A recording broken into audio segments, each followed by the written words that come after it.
ਮੈਦਾਨੇ ਜੰਗ 2019 ਜੋ ਕਿ ਸਮੂਹ ਪ੍ਰਾਂਤਨ ਸੂਰਬੀਰ ਮਾਤਾਵਾਂ ਅਤੇ ਬੀਬੀਆਂ ਨੂੰ ਸਮਰਪਿਤ ਹੋਵੇਗਾ, ਜਿਸ ਦੇ ਵਿੱਚ $10,000 ਤੋਂ ਵੱਧ ਕੈਸ਼ ਇਨਾਮ ਤੇ ਪ੍ਰਾਈਜ਼ ਵੰਡੇ ਜਾਣਗੇ। ਇਹ ਮੁਕਾਬਲਾ 14 ਜੁਲਾਈ ਦਿਨ ਐਤਵਾਰ Gurdwara Sikh Cultural Society Richmond Hill New York ਵਿਖੇ ਹੋਏਗਾ। ਪੂਰੇ ਅਮਰੀਕਾ ਅਤੇ ਕੈਨੇਡਾ ਦੇ ਵੱਖ-ਵੱਖ ਸ਼ਹਿਰਾਂ ਤੋਂ ਖਿਡਾਰੀ ਪਹੁੰਚ ਰਹੇ ਹਨ। ਮੁਕਾਬਲੇ ਵਿੱਚ ਭਾਗ ਲੈਣ ਵਾਲੇ ਖਿਡਾਰੀਆਂ ਨੂੰ theyoung.org ਤੇ ਆਨਲਾਈਨ ਰਜਿਸਟ੍ਰੇਸ਼ਨ ਕਰਨੀ ਲਾਜ਼ਮੀ ਹੈ। ਰਜਿਸਟ੍ਰੇਸ਼ਨ ਡੈਡਲਾਈਨ 30 ਜੂਨ ਦੀ ਹੈ।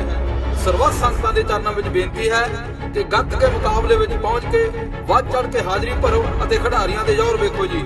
ਵਾਹਿਗੁਰੂ ਜੀ ਕਾ ਖਾਲਸਾ, ਵਾਹਿਗੁਰੂ ਜੀ ਕੀ ਫਤਿਹ।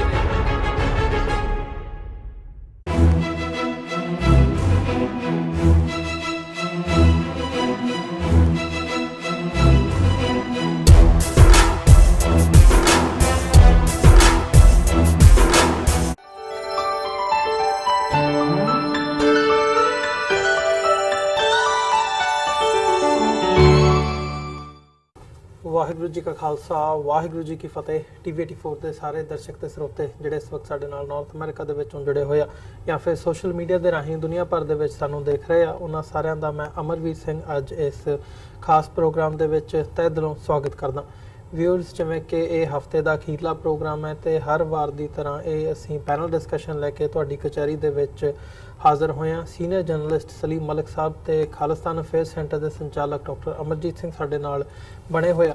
ਵਿਸ਼ੇਸ਼ ਤੌਰ ਤੇ ਪਿਛਲੇ ਹਫਤੇ ਦੀਆਂ ਜਿਹੜੀਆਂ ਘਟਨਾਵਾਂ ਨੇ, ਖਾਸ ਤੌਰ ਤੇ ਭਾਰਤ, ਪਾਕਿਸਤਾਨ ਤੇ ਨਾਲ ਅਮਰੀਕਾ, ਜਿਹੜੇ ਇਹ ਤਿੰਨ ਮੁਲਕਾਂ ਦੇ ਰਿਲੇਸ਼ਨਸ ਹੈਗੇ ਨੇ, ਇਹਦੇ ਵਿੱਚ ਕਾਫੀ ਫੇਰਬਦਲ ਜਿਹੜੀ ਹੈ ਉਹ ਹੁੰਦੀ ਨਜ਼ਰ ਆ ਰਹੀ ਹੈ। ਸੋ ਜਦੋਂ ਅਸੀਂ ਦੇਖਦੇ ਹਾਂ ਕਿ ਪਾਕਿਸਤਾਨ ਦੇ ਜਿਹੜੇ ਪ੍ਰਧਾਨ ਮੰਤਰੀ ਨੇ, ਜਿੱਥੇ ਪਾਕਿਸਤਾਨ ਦੀ ਇੰਟਰਨਲ ਸਿਚੁਏਸ਼ਨ ਹੈ, ਫਾਈਨੈਂਸ਼ੀਅਲ ਕ੍ਰਾਈਸਿਸ ਚੱਲ ਰਿਹਾ ਹੈ, ਉਸ ਦੇ ਦਰਮਿਆਨ ਜਿਹੜੀ ਭਾਰਤ ਦੀ ਪਾਕਿਸਤਾਨ ਦੇ ਨਾਲ ਸੰਬੰਧ ਨੇ ਜਾਂ ਪਾਕਿਸਤਾਨ ਦੇ ਜਿਹੜੇ ਅਮਰੀਕਾ ਦੇ ਨਾਲ ਸੰਬੰਧ ਰਹੇ ਨੇ, ਖਾਸ ਤੌਰ ਤੇ 9/11 ਤੋਂ ਬਾਅਦ ਜਿਹੜੀ ਉਹਦੇ ਵਿੱਚ ਖਟਾਸ ਸੀ, ਕਿਤੇ ਨਾ ਕਿਤੇ ਉਹ ਹੁਣ ਯੂ ਟਰਨ ਵੱਜਦਾ ਉਹਦੇ ਤੇ ਨਜ਼ਰ ਆ ਰਿਹਾ ਹੈ ਕਿ ਇਮਰਾਨ ਖਾਨ ਹੋਰਾਂ ਦੀ ਜਿਹੜੀ ਫੇਰੀ ਹੈ ਅਮਰੀਕਾ ਦੀ, ਉਹ ਹੋਣ ਜਾ ਰਹੀ ਹੈ, ਮੁਕੰਮਲ ਹੈ, ਤੈਅ ਹੋ ਚੁੱਕੀ ਹੈ। 20 ਜੁਲਾਈ ਨੂੰ ਉਹਨਾਂ ਨੇ ਇੱਥੇ ਅਮਰੀਕਾ ਦੀ ਧਰਤੀ ਤੇ ਆਉਣਾ ਤੇ 22 ਜੁਲਾਈ ਨੂੰ ਅਮਰੀਕਾ ਦੇ ਪ੍ਰਧਾਨ ਡੋਨਲਡ ਟਰੰਪ ਨਾਲ ਉਹਨਾਂ ਦੀ ਜਿਹੜੀ ਮਿਲਣੀ ਹੈ ਉਹ ਤੈਅ ਹੋਈ ਹੈ। ਸੋ ਜਿੱਥੇ ਇਹ ਸਾਰੀਆਂ ਡਿਵੈਲਪਮੈਂਟਸ ਹੋ ਰਹੀਆਂ ਨੇ, ਉੱਥੇ ਭਾਰਤ, ਪਾਕਿਸਤਾਨ ਤੇ ਅਮਰੀਕਾ ਦੇ ਜਿਹੜੇ ਸਬੰਧ ਨੇ, ਉਹਨਾਂ ਦੇ ਵਿੱਚ ਜਿਹੜੀਆਂ ਇਹ ਚੇਂਜਸ ਆ ਰਹੀਆਂ ਨੇ, ਇਹਦੇ ਉੱਤੇ ਅੱਜ ਅਸੀਂ ਜਿਹੜੀ ਸਾਡੀ ਗੱਲਬਾਤ ਹੈ, ਵਿਚਾਰ ਚਰਚਾ ਹੈ, ਇਹਦਾ ਅਸੀਂ ਮੇਨ ਫੋਕਸ ਇਹਦੇ ਤੇ ਰੱਖਾਂਗੇ। ਸੋ ਆਓ ਜਿਹੜੇ ਸਾਡੇ ਪੈਨਲਿਸਟਸ ਨੇ ਉਹਨਾਂ ਦੇ ਨਾਲ ਮਿਲ ਕੇ ਅਸੀਂ ਅੱਜ ਦੀ ਇਹ ਜਿਹੜੀ ਵਿਚਾਰ ਚਰਚਾ ਹੈ ਉਹਦੀ ਸ਼ੁਰੂਆਤ ਕਰਦੇ ਹਾਂ। ਤੁਹਾਡਾ ਦੋਵਾਂ ਦਾ, ਮਲਿਕ ਸਾਹਿਬ ਤੇ ਡਾਕਟਰ ਸਾਹਿਬ, ਤੁਹਾਡਾ ਸਵਾਗਤ ਹੈ।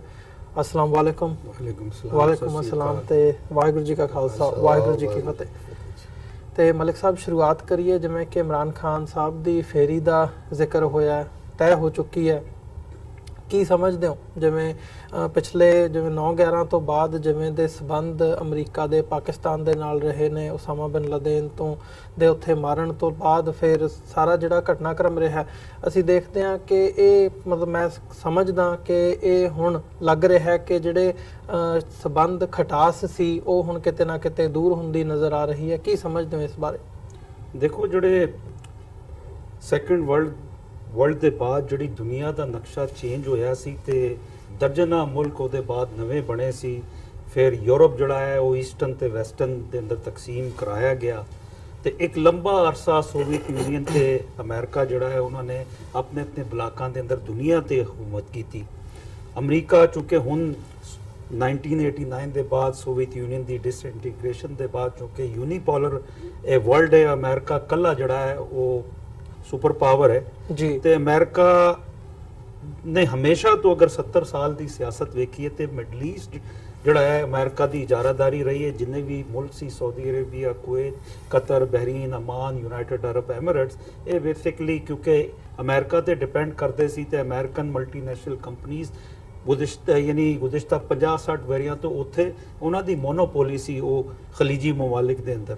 ਉੱਥੇ ਅਮਰੀਕਾ ਨੂੰ ਹੁਣ ਚੁੱਕੇ ਉਸ ਵੇਲੇ ਈਰਾਨ ਹੁੰਦਾ ਸੀ 80s ਤੋਂ ਪਹਿਲਾਂ, ਸ਼ਾਹ ਈਰਾਨ ਜਿਹੜਾ ਹੈ ਇਹਨਾਂ ਦਾ ਹੀ ਉੱਥੇ ਏਸ਼ੀਆ ਦੇ ਅੰਦਰ ਹੀ ਆ ਚੌਕੀਦਾਰ ਸੀ, ਇਹਨਾਂ ਦੇ ਮਫਾਦਾਤ ਦਾ ਤਹਫੁਜ਼ ਕਰਦਾ ਸੀ। ਫਿਰ ਖੁਮੈਨੀ ਦਾ ਜਿਹੜਾ ਰੈਵੋਲੂਸ਼ਨ ਆਇਆ 1979 ਦੇ, ਉਹਦੇ ਬਾਅਦ ਈਰਾਨ ਇਹਨਾਂ ਦੇ ਬਲਾਕ ਤੋਂ ਹਟ ਗਿਆ। ਹੁਣ ਸਿਲਸਿਲਾ ਇਹ ਆ ਕਿ ਦੁਬਾਰਾ 40 ਸਾਲ ਬਾਅਦ ਈਰਾਨ ਜਿਹੜਾ ਹੈ ਉਹ ਅਮਰੀਕਾ, ਈਰਾਨ ਤੇ ਅਮਰੀਕਾ ਦੇ ਤਲਕਾਤ 40 ਵਰਿਆਂ ਤੋਂ ਕੋਈ ਅੱਛੇ ਨਹੀਂ ਸੀ, ਲੇਕਿਨ ਹੁਣ ਚੁੱਕੇ ਆਮਨੇ ਸਾਹਮਣੇ ਆ ਗਏ ਆ। ਔਰ ਉੱਥੇ ਜੋ ਕੁਝ ਪੋਲੀਟੀਕਲ ਚੇਅਰ ਗੇਮ ਹੋ ਰਿਹਾ ਹੈ Russia, China, India, Pakistan, Iran, ਉਹਦੇ ਵਿੱਚ ਇਹ ਬੜਾ ਜ਼ਰੂਰੀ ਸੀ ਕਿ ਸਦਰ ਟਰੰਪ ਨੂੰ, ਜਿਹਨੇ ਪਾਕਿਸਤਾਨ ਨੂੰ ਨਜ਼ਰਅੰਦਾਜ਼ ਕੀਤਾ ਹੋਇਆ ਸੀ, ਹੁਣ ਉਹ ਪਾਕਿਸਤਾਨ ਦੀ ਤਰਫ ਦੁਬਾਰਾ ਗਿਆ ਤੇ ਇੱਕ ਨਵਾਂ ਮੈਗਨਾ ਕਾਰਟਾ ਪਾਕਿਸਤਾਨ ਨਾਲ ਯਾਨੀ ਬਣਾਉਣ ਜਾ ਰਹੇ ਆ। ਇਸ ਤੋਂ ਪਹਿਲਾਂ ਵੀ 50s ਦੇ ਅੰਦਰ ਸੀਟੋ, ਸੈਂਟੋ ਔਰ ਅਸੀਂ ਦੇਖੀਏ ਤਾਂ ਹਮੇਸ਼ਾ ਪਾਕਿਸਤਾਨ ਇਹਨਾਂ ਦੀ ਸ਼ਰਾਇਤ ਤੇ ਅਮਰੀਕਾ ਨਾਲ ਆ ਕੇ ਖੜਾ ਹੋਇਆ। ਲੇਕਿਨ 9/11 ਦੇ ਬਾਅਦ ਸਾਨੂੰ 70,000 ਬੰਦੇ ਸਾਡੇ ਪਾਕਿਸਤਾਨੀ ਇਨੋਸੈਂਟ ਸਿਵਿਲੀਅਨ ਮਾਰੇ ਗਏ ਉਸ ਜੰਗ ਦੇ ਅੰਦਰ। ਫਿਰ ਸ਼ੁਮਾਲੀ ਵਜ਼ੀਰਿਸਤਾਨ ਦੀ ਦਹਿਸ਼ਤਗਰਦੀ ਤੇ ਹੁਣ ਅਮਰੀਕਾ ਨੂੰ ਦੁਬਾਰਾ ਪਾਕਿਸਤਾਨ ਦੀ ਲੋੜ ਪਈ ਹੈ ਜੀ। ਤੇ ਹਮੇਸ਼ਾ ਜਦੋਂ ਤੁਹਾਡੀ ਜੇਬ ਦੇ ਅੰਦਰ ਦਾਣੇ ਹੁੰਦੇ ਆ ਤੇ ਤੁਸੀਂ ਬਾਰਗੇਨਿੰਗ ਟੇਬਲ ਤੇ ਦੂਸਰਿਆਂ ਨੂੰ ਲੈ ਆਉਂਦੇ ਆ। ਤੇ ਇਹੀ ਵਜ੍ਹਾ ਹੈ ਕਿ ਪਾਕਿਸਤਾਨ ਦਾ ਪ੍ਰਧਾਨ ਮੰਤਰੀ ਇਮਰਾਨ ਖਾਨ 20 ਜੁਲਾਈ ਨੂੰ ਆ ਰਿਹਾ ਹੈ, ਜਿਹਦੇ ਅੰਦਰ ਡੈਫੀਨੇਟਲੀ ਅਫਗਾਨਿਸਤਾਨ ਦਾ ਜਿਹੜਾ ਮਸਲਾ ਹੈ, ਜਿੱਥੇ ਮੈਂ ਪਿਛਲੇ ਪ੍ਰੋਗਰਾਮ ਦੇ ਅੰਦਰ ਵੀ ਕਿਹਾ ਸੀ ਕਿ ਅਮਰੀਕਾ ਸੇਫ ਹੈਵਨ ਚਾਹੁੰਦਾ ਹੈ, ਲੇਕਿਨ ਇਤਿਹਾਸ ਦੇ ਅੰਦਰ ਜਿਸ ਤਰ੍ਹਾਂ ਡਾਕਟਰ ਸਾਹਿਬ ਨੇ ਕੱਲ ਆਪਣੇ ਪ੍ਰੋਗਰਾਮ ਦੇ ਅੰਦਰ ਕਿਹਾ ਸੀ ਕਿ ਨੈਟੋ ਨੂੰ ਉੱਥੇ ਸ਼ਿਕਸਤ ਉਹ ਹੋਈ ਹੈ। ਹੁਣ ਉਹ ਚਾਹੁੰਦੇ ਆ ਕਿ ਅਸੀਂ ਕੋਈ ਬਾਇਜ਼ਤ ਉੱਥੋਂ ਡਿਪਾਰਚਰ ਦਾ ਕੋਈ ਯਾਨੀ ਆਪਣਾ ਰੂਟ ਮੈਪ ਲਈਏ ਤੇ ਉਹ ਜਿਹੜਾ ਰੋਡ ਮੈਪ ਹੈ ਉਹ ਵਾਇਆ ਇਸਲਾਮਾਬਾਦ ਜਾਂਦਾ ਹੈ ਅਫਗਾਨ ਮਸਲੇ ਦਾ। ਦੂਸਰਾ ਹੈ ਕਿ ਈਰਾਨ ਦੇ ਨਾਲ ਜਿਹੜੀ ਹੱਥ ਜੋੜੀ ਅਮਰੀਕਾ ਦੀ ਹੈ, ਉਹਦੇ ਅੰਦਰ ਚੂੰਕਿ ਖਲੀਜੀ ਮਮਾਲਿਕ ਸਾਊਦੀ ਅਰਬ ਨੂੰ ਛੱਡ ਕੇ ਬਾਕੀ ਉਹ ਨਹੀਂ ਚਾਹੁੰਦੇ ਉੱਥੇ ਜੰਗ ਹੋਏ, ਔਰ ਵੱਡੀ ਤਾਕਤਾਂ ਵੀ ਨਹੀਂ ਚਾਹੁੰਦੀਆਂ, ਖਾਸ ਤੌਰ ਤੇ ਰਸ਼ੀਆ ਤੇ ਚੀਨ, ਕਿ ਈਰਾਨ ਨੂੰ ਇਸ ਤਰ੍ਹਾਂ ਅਮਰੀਕਾ ਨੱਥ ਪਾਏ ਕਿ ਉਹਦੇ ਬਾਅਦ ਉਹਨਾਂ ਦੇ ਮਫਾਦਾਤ ਸਾਰੇ। ਤੇ ਇਹ ਜਿਹੜੀ ਅੱਜ ਦੀ ਸਿਆਸਤ ਹੈ ਇਹ ਇਕਨੋਮਿਕ ਇੰਟਰਸਟ ਦੀ ਸਿਆਸਤ ਹੈ ਤੇ ਹਰ ਮੁਲਕ ਜਿਹੜਾ ਹੈ ਉਹ ਚਾਹੁੰਦਾ ਹੈ ਕਿ ਉਹਦੀ ਇਕਨੋਮੀ ਜਿਹੜੀ ਹੈ ਉਹ ਡਿਰੇਲ ਨਾ ਹੋਏ। ਹੁਣ ਪਾਕਿਸਤਾਨ ਨੂੰ ਜਿਸ ਤਰ੍ਹਾਂ ਪਹਿਲੇ ਇਹਨਾਂ ਨੇ ਆਪ ਹੀ ਗੋਡੇ ਲਾਇਆ ਹੋਇਆ ਸੀ IMF, ਵਰਲਡ ਬੈਂਕ ਨੂੰ ਦੇ ਪਿੱਛੇ ਇਹ ਅਮਰੀਕਾ ਦੀ ਆਸ਼ੀਰਵਾਦ ਹੁੰਦੀ ਹੈ। ਹੁਣ तमाम ਚੀਜ਼ਾਂ ਇੱਕਦਮ BLA ਬਲੋਚਿਸਤਾਨ ਲਿਬਰੇਸ਼ਨ ਆਰਮੀ ਵੀ ਬਲੈਕ ਲਿਸਟ ਇਹਨਾਂ ਨੇ ਕਰ ਦਿੱਤੀ ਤੇ ਉਹਦੇ ਬਾਅਦ IMF ਦਾ $6 ਬਿਲੀਅਨ ਦਾ ਪੈਕੇਜ ਵੀ। ਤੇ ਇਹ ਸਾਰੇ ਜਿਹੜੇ ਸਟੇਟ ਟੂ ਸਟੇਟ ਤਾਲੁਕਾਤ ਹੁੰਦੇ ਹਨ ਨਾ, ਉਹਦੇ ਅੰਦਰ ਇਹ ਸਾਰਾ ਉਤਾਰ ਚੜਾਅ ਆਉਂਦਾ ਹੈ। ਇਹ ਸਿਰਫ ਸਟੇਟ ਟੂ ਸਟੇਟ ਮੁਲਾਕਾਤ ਹੈ। ਇਹਦੇ ਅੰਦਰ ਕੁਝ ਇੱਥੇ ਵੀ ਕੁਝ ਲੋਕਾਂ ਨੇ ਇੱਥੇ ਪਾਕਿਸਤਾਨੀਆਂ ਨੇ ਕਿਹਾ ਕਿ ਜੀ ਉਹ ਇਸ ਮੁਲਾਕਾਤ ਦੇ ਅੰਦਰ ਉਹਨਾਂ ਦਾ ਵੀ ਕੋਈ ਅਸਰੋ ਰਸੂਖ ਹੈ, ਜਿਹੜੇ ਤਸਵੀਰੀ ਗੁਮਾਸ਼ੇ ਅਖਬਾਰ ਵਾਲਿਆਂ ਦੇ $50-100 ਦੇ ਕੇ ਬਣਾਉਂਦੇ ਆ। ਜੇ ਪੈਂਟਾਗਨ ਨੇ ਸਦਰ ਟਰੰਪ ਨੂੰ ਮਜਬੂਰ ਕੀਤਾ ਕਿ ਇਸ ਵੇਲੇ ਜਿਹੜੀ ਏਸ਼ੀਆ ਦੀ ਔਰ ਖਾਸ ਸਾਊਥ ਏਸ਼ੀਆ ਦੀ ਸਿਆਸਤ ਹੈ ਉਹਦੇ ਅੰਦਰ ਇਮਰਾਨ ਖਾਨ ਦੀ ਵਾਸ਼ਿੰਗਟਨ ਯਾਤਰਾ ਬਹੁਤ ਜ਼ਰੂਰੀ ਹੈ। ਤੇ ਉਹ ਹੁਣ ਜਦੋਂ 20 ਤਰੀਕ ਨੂੰ ਆਉਣਗੇ ਤੇ 24 ਤਰੀਕ ਤੱਕ ਇੱਥੇ ਹੀ ਹੋਣਗੇ। 22 ਨੂੰ ਉਹਨਾਂ ਦੀ ਮੁਲਾਕਾਤ ਹੈ ਸਦਰ ਟਰੰਪ ਤੋਂ। 21 ਨੂੰ ਵਾਸ਼ਿੰਗਟਨ ਦੇ ਅੰਦਰ ਪਾਕਿਸਤਾਨੀ ਕਮਿਊਨਿਟੀ ਦਾ ਇੱਕ ਬਹੁਤ ਵੱਡਾ ਡਿਨਰ ਹੈ, ਉੱਥੋਂ ਵੀ ਉਹ ਖਿਤਾਬ ਕਰਾਂਗੇ। ਤੇ ਇਹ तमाम ਮੁਹਾਇਦੇ ਜਿਹੜੇ ਆ ਇਹ ਪਹਿਲਾਂ ਤੋਂ ਹੋ ਜਾਂਦੇ ਆ, ਉਹ ਇੱਥੇ ਆ ਕੇ ਉਹ ਰਸਮੀ ਕਾਰਵਾਈਆਂ ਹੀ ਹੁੰਦੀਆਂ, ਜਦੋਂ ਕਿ ਬੈਕਡੋਰ ਡਿਪਲੋਮੇਟ ਜਿਹੜੇ ਆ ਉਹ ਆਲਰੇਡੀ तमाम ਫਾਈਲਾਂ ਜਿਹੜੀਆਂ ਉਹ ਉਹਨੂੰ ਡਨ ਕਰ ਚੁੱਕੇ ਹੁੰਦੇ ਜੀ। ਡਾਕਟਰ ਸਾਹਿਬ ਇਸ ਸਾਰੇ ਦੇ ਵਿੱਚ ਜਿੱਥੇ ਅਫਗਾਨਿਸਤਾਨ ਦੀ ਗੱਲ ਕੀਤੀ ਹੈ ਮਲਿਕ ਸਾਹਿਬ ਨੇ, ਅਫਗਾਨਿਸਤਾਨ ਦੀ ਜਿਹੜੀ ਪਾਲਿਸੀ ਹੈ ਉਸ ਅਫਗਾਨਿਸਤਾਨ ਵਾਰ ਦਾ ਜ਼ਿਕਰ ਹੈ, ਈਰਾਨ ਦੀ ਜਿਹੜੀ ਸਿਚੁਏਸ਼ਨ ਹੈ ਇਹਦੇ ਵਿੱਚ ਚਾਈਨਾ ਤੇ ਰਸ਼ੀਆ ਵੀ ਇੱਕ ਫੈਕਟਰ ਨੇ। ਇਹ ਸਾਰੇ ਕਸ਼ਮਕਸ਼ ਦੇ ਵਿੱਚ, ਇਹ ਸਾਰੇ ਘਟਨਾਕ੍ਰਮ ਦੇ ਵਿੱਚ ਭਾਰਤ ਨੂੰ ਕਿੱਥੇ ਖੜਾ ਦੇਖਦੇ ਹੋ? ਦੇਖੋ ਮਲਕ ਸਾਹਿਬ ਨੇ ਬੜੀ ਖੂਬਸੂਰਤੀ ਦੇ ਨਾਲ ਆਪਣੇ ਪਹਿਲੇ ਓਪਨਿੰਗ ਕਮੈਂਟਸ ਦੇ ਵਿੱਚ ਹੀ ਸਾਰੇ ਇਸ ਡਿਸਕਸ਼ਨ ਦਾ ਜਿਹੜਾ ਹੈ ਉਹ ਤੱਤਸਾਰ ਦੇ ਦਿੱਤਾ ਹੈ, ਉਸ ਦਾ ਅਰਕ ਕੱਢ ਦਿੱਤਾ ਹੈ। ਅੰਗਰੇਜ਼ੀ 'ਚ ਜਿੱਥੇ ਕਿਸੇ ਵੀ ਜੰਗ ਦੇ ਲਈ ਅੱਡ-ਅੱਡ ਸ਼ਬਦ ਇਸਤੇਮਾਲ ਕੀਤੇ ਜਾਂਦੇ ਨੇ ਕਿ better weapons, better general, better number of soldiers, ਉਹਦੇ 'ਚ ਇੱਕ ਲਫ਼ਜ਼ ਹੋਰ ਇਸਤੇਮਾਲ ਕੀਤਾ ਜਾਂਦਾ ਜਨਰਲ ਜਿਓਗ੍ਰਾਫੀ, ਜਾਂ ਅਸੀਂ ਕਹਾਂਗੇ ਕਿ ਜਨਰਲ ਜੋਗ੍ਰਾਫੀਆ।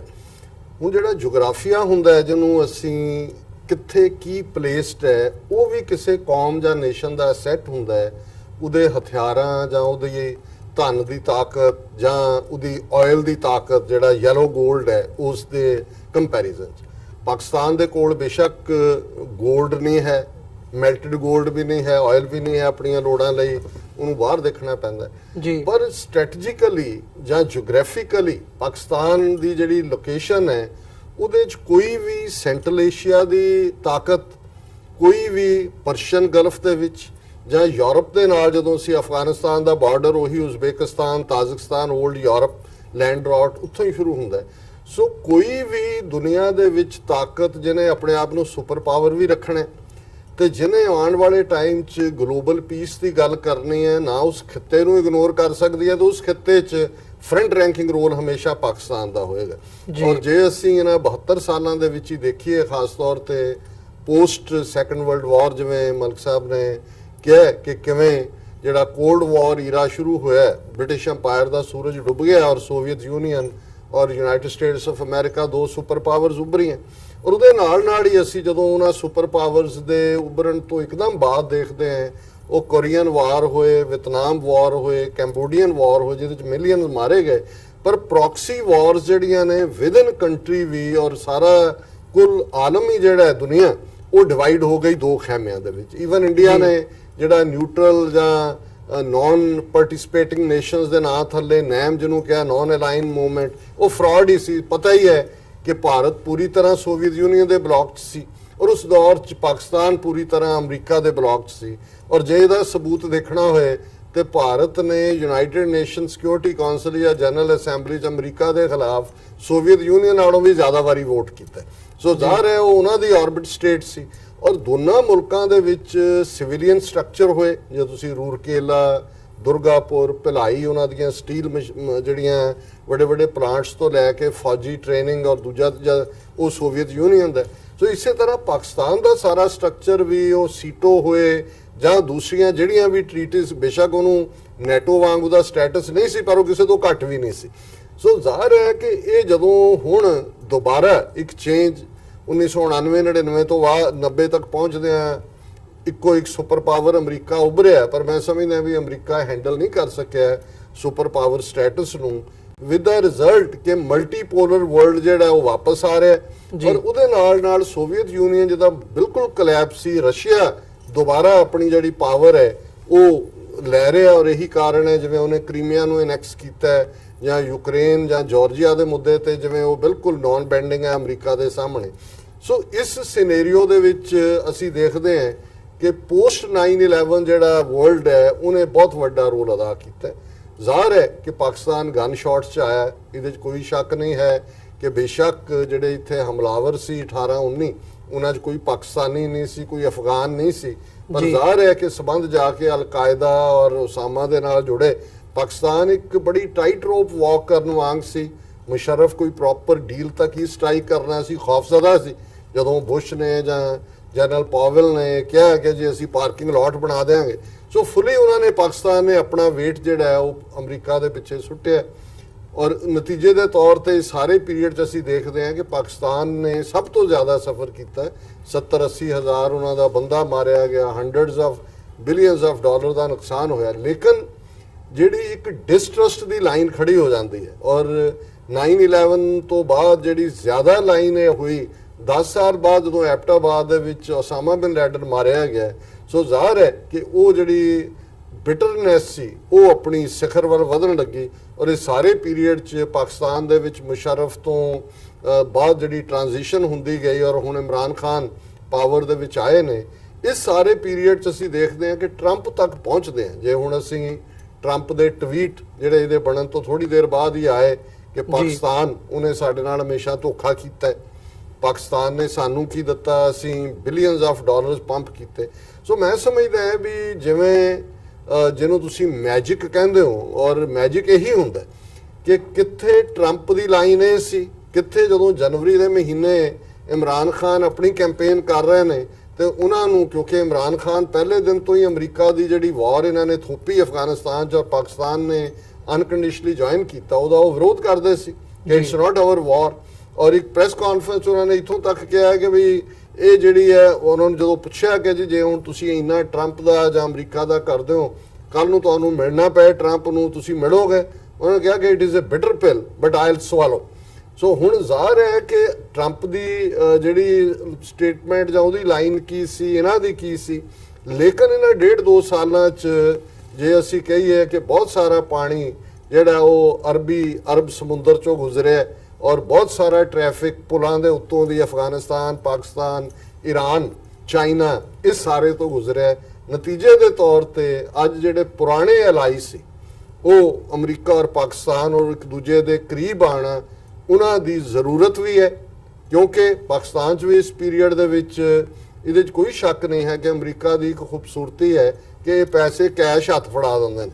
ਉਹ ਚੀਨ ਜਾਂ ਦੂਜੇ ਨਹੀਂ ਫੜਾਉਂਦੇ, ਉਹ ਇਨਫਰਾਸਟ੍ਰਕਚਰ ਜਾਂ ਦੂਜਾ ਕਰਦੇ ਨੇ। ਸੋ ਅਮਰੀਕਾ ਦੇ ਡਾਲਰ ਨੇ ਪਾਕਿਸਤਾਨ ਦਾ ਫਾਇਦਾ ਵੀ ਬੜਾ ਕੀਤਾ ਪਿਛਲੇ ਪੀਰੀਅਡ, ਨੁਕਸਾਨ ਵੀ ਕੀਤਾ, ਕਿਉਂਕਿ ਉੱਥੇ ਹਰ ਕੋਈ ਮੂੰਹ ਅੱਡ ਕੇ ਇੱਧਰ ਨੂੰ ਦੇਖਣ ਲੱਗ ਪਿਆ। ਉਹ ਜਦੋਂ ਡਾਲਰ ਬੰਦ ਹੋ ਗਏ, ਜ਼ਾਹਰ ਹੈ ਕਿ ਉੱਥੇ ਬੈਠੇ ਜਿਹੜੇ ਗੇਮ ਖੇਡਣ ਵਾਲੇ ਨੇ ਉਹਨਾਂ ਨੇ ਇਕਨੋਮੀ ਹੋਰ ਥੱਲੇ ਸੁੱਟ ਦਿੱਤੀ। ਡਾਲਰ 160 ਰੁਪਏ ਦੇ ਨੇੜੇ ਤੇੜੇ ਪਾਕਿਸਤਾਨੀ ਰੁਪਏ ਦੇ ਪਹੁੰਚ ਗਿਆ। ਪਰ ਇਸ ਸਾਰੇ ਪੀਰੀਅਡ ਦੇ ਦੌਰਾਨ ਮੈਂ ਸਮਝਦਾ ਮੈਂ ਕੋਈ ਕਿਸੇ ਪਾਕਿਸਤਾਨ ਦੀ ਅੰਦਰੂਨੀ ਪਾਰਟੀ ਨਾਲ ਮੇਰਾ ਤਾਲੁਕ ਨਹੀਂ ਹੈ। ਮੈਂ ਇੱਕ ਸਿੱਖ ਨੈਸ਼ਨਲਿਸਟ ਹੋਣ ਦੇ ਨਾਤੇ ਪਾਕਿਸਤਾਨ ਨੂੰ ਐਜ਼ ਏ ਕੰਟਰੀ, ਪਾਕਿਸਤਾਨ ਦੇ ਆਵਾਮ ਦੇ ਲਈ ਹਮੇਸ਼ਾ ਹੀ ਉਹਨਾਂ ਦੀ ਚੜ੍ਹਦੀ ਕਲਾ, ਖੁਸ਼ਹਾਲੀ, ਖੈਰੀਅਤ, ਇਸ ਨੂੰ ਅਸੀਂ ਜਿਹੜਾ ਉਹ ਹਮੇਸ਼ਾ ਹੀ ਐਡਮਾਇਰ ਕਰਦੇ ਹਾਂ। ਪਰ ਮੈਂ ਇਹ ਜ਼ਰੂਰ ਕਹਿਣਾ ਚਾਹੁੰਦਾ ਹਾਂ ਵੀ ਇਮਰਾਨ ਖਾਨ ਦੇ ਰੂਪ 'ਚ ਇੱਕ ਚੰਗਾ ਲੀਡਰ ਪਾਕਿਸਤਾਨ ਨੂੰ ਮਿਲਿਆ, ਜਿਹਨੇ ਇੱਕ ਪਾਸੇ ਭਾਰਤ ਨਾਲ ਜਦੋਂ ਸਬੰਧਾਂ ਦੇ ਵਿੱਚ ਜਿਹੜੀ ਹੈ ਉਹ ਕਸ਼ੀਦਗੀ ਆਈ ਤਾਂ ਉਹਨੂੰ ਵੀ ਲਾਈਕ ਏ ਸਟੇਟਸਮੈਨ ਹੈਂਡਲ ਕੀਤਾ। ਔਰ ਇਸ ਸਾਰੇ ਪੀਰੀਅਡ 'ਚ ਉਹਨੇ ਅਮਰੀਕਾ ਦੇ ਅੱਗੇ ਗੋਡੇ ਨਹੀਂ ਟੇਕੇ। ਬੇਸ਼ੱਕ ਉਹ ਸਾਊਦੀ ਅਰੇਬੀਆ, UAE ਜਾਂ ਜਿਵੇਂ ਕਤਰ ਤੋਂ $500 ਮਿਲੀਅਨ ਫਲੋ ਹੋਇਆ, ਇਹ ਸਾਰੇ ਪਾਰਟ ਜਿਹੜੇ ਨੇ ਇਹ ਸਾਹਮਣੇ ਆਏ ਨੇ। ਔਰ ਹੁਣ ਜਿਵੇਂ ਮਲਕ ਸਾਹਿਬ ਨੇ ਕਿਹਾ ਕਿ ਇਹ ਜਿਹੜਾ ਬਹੁਤ ਸਾਰਾ ਬਿਹਾਈਂਡ ਵਰਕ ਹੁੰਦਾ ਉਹ ਆਲਰੇਡੀ ਇਹਨਾਂ ਦੇ ਫੋਰਨ ਆਫਿਸ ਤੈਅ ਕਰਦੇ ਨੇ। ਆਲਰੇਡੀ ਜੇ $7 ਬਿਲੀਅਨ IMF ਰਿਲੀਜ਼ ਕਰਦਾ, ਭਾਵੇਂ ਬੜੀਆਂ ਸਟਿੰਜੈਂਟ ਕੰਡੀਸ਼ਨਸ ਨੇ, ਪਰ $1 ਬਿਲੀਅਨ ਇਮੀਡੀਏਟਲੀ ਪਾਕਿਸਤਾਨ ਨੂੰ ਜਿਹੜਾ ਕੈਸ਼ ਮਿਲਣਾ, ਉਹ ਜਿਹੜਾ ਉੱਥੇ ਬੈਠੇ ਇਕਨੋਮਿਸਟ ਖਰਾਬਾ ਕਰ ਰਹੇ ਸੀ, ਉਸ ਨੂੰ ਜਿਹੜੀ ਹੈ ਠੱਲ ਪਏਗੀ।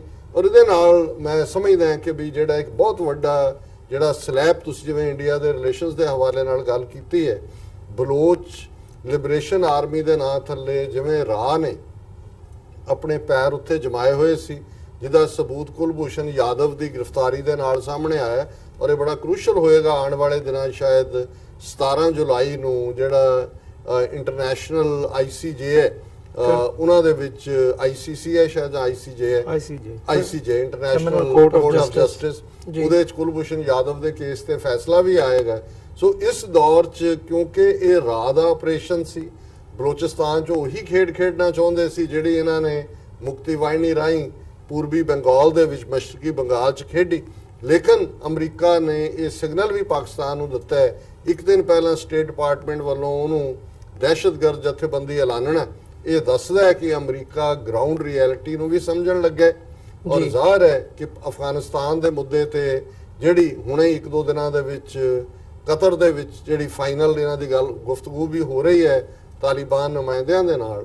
ਸੋ ਇਸ ਸਾਰੇ ਚੋਂ ਕਿਉਂਕਿ ਅਮਰੀਕਾ ਸੇਫ ਪੈਸੇਜ ਲੱਭ ਰਿਹਾ ਉੱਥੋਂ ਨਿਕਲਣ ਦਾ, ਫੇਸ ਸੇਵਿੰਗ ਵੀ, ਔਰ ਉਹ ਵੀ ਨਹੀਂ ਚਾਹੁੰਦੇ ਵੀ ਉਹਨਾਂ ਦੇ ਉੱਤੇ ਬਲੇਮ ਲੱਗੇ ਕਿ ਜਿਵੇਂ 1989 ਤੋਂ ਬਾਅਦ ਸਡਨ ਵਿਦਡਰਾਅਲ ਹੋਇਆ ਔਰ ਅਫਗਾਨਿਸਤਾਨ ਇੱਕ ਵੱਖਰੀ ਕਿਸਮ ਦੀ ਸਿਵਲ ਵਾਰ 'ਚ ਫਸ ਗਿਆ।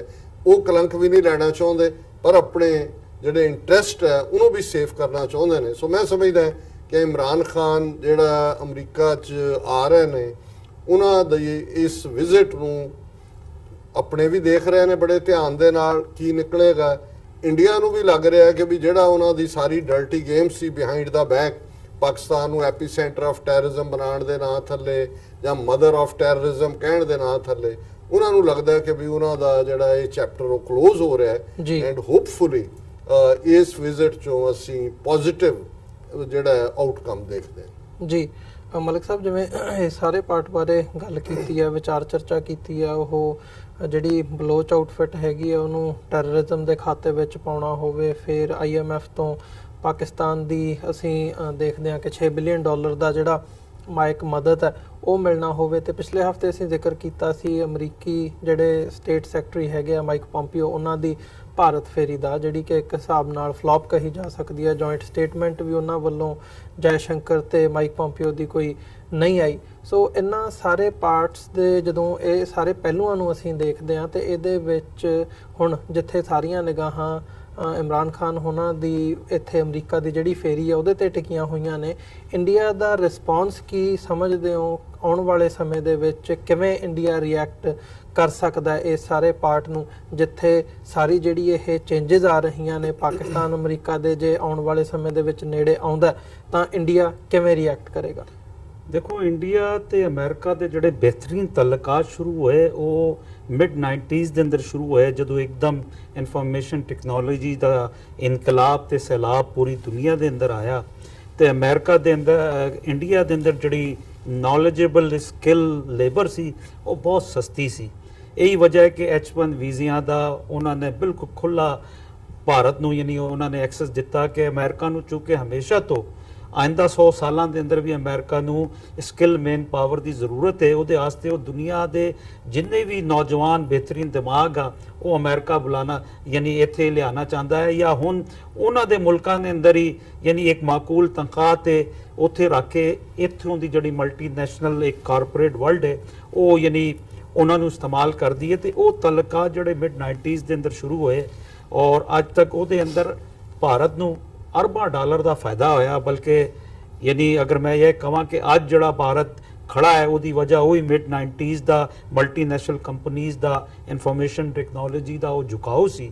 ਉਹਦੇ ਬਾਅਦ ਭਾਰਤ ਹਮੇਸ਼ਾ ਤੋਂ ਕੋਸ਼ਿਸ਼ ਕਰਦਾ ਹੈ ਕਿ ਹੁਣ ਚੁੱਕੇ ਉਹ ਇਹਨਾਂ ਦੀ ਗੁੱਡ ਲਿਸਟ ਹੈ ਹੁਣ ਅਮਰੀਕਾ ਦਾ ਯਾਨੀ ਅਲਾਈਅੰਸ ਵੀ ਹੈ ਤੇ ਬਾਅਦ ਵੇਲੇ ਸੋਹਣਾ ਮੁੰਡਾ ਵੀ ਬਣ ਜਾਂਦਾ ਹੈ। ਲੇਕਿਨ ਅਮਰੀਕਨ ਜਿਹੜੇ ਪਾਲਿਸੀ ਮੇਕਰ ਆ, ਮੈਂ ਹਮੇਸ਼ਾ ਇੱਕ ਗੱਲ ਕਹਿੰਦਾ ਕਿ ਅਮਰੀਕਾ ਦੁਨੀਆ ਦੇ ਅੰਦਰ ਜਿਹੜੇ ਅਗਰ ਏਸ਼ੀਆ ਦੀ ਗੱਲ ਕੀਤੀ ਜਾਏ ਦੁਨੀਆ ਦੇ ਅੰਦਰ ਟਾਈਮ ਵਕਤ ਦੇ ਹਿਸਾਬ ਨਾਲ ਪਿੱਛੇ ਚੱਲਦਾ ਹੈ, ਲੇਕਿਨ ਅਗਲੇ 100 ਸਾਲਾਂ ਦੀ ਉਹ ਜਿਹੜੀ ਗਿਣਤੀ ਆ ਉਹ ਆਪਣੇ ਕੋਲ ਰੱਖਦਾ ਹੈ। ਤੇ ਇਹੀ ਵਜ੍ਹਾ ਹੈ ਕਿ ਇਹ ਕੌਮ ਇਹ ਮੁਲਕ ਦੁਨੀਆ ਦੇ ਅੰਦਰ ਇਸ ਵੇਲੇ ਹਕੂਮਤ ਕਰ ਰਿਹਾ ਕਿਉਂਕਿ ਇਹ ਆਉਣ ਵਾਲੇ ਵਕਤਾਂ ਦੀ ਵੀ ਸਟ੍ਰੈਟੇਜਿਕ ਫੋਰਨ ਪਾਲਿਸੀ ਬਣਾਉਂਦੇ ਆ।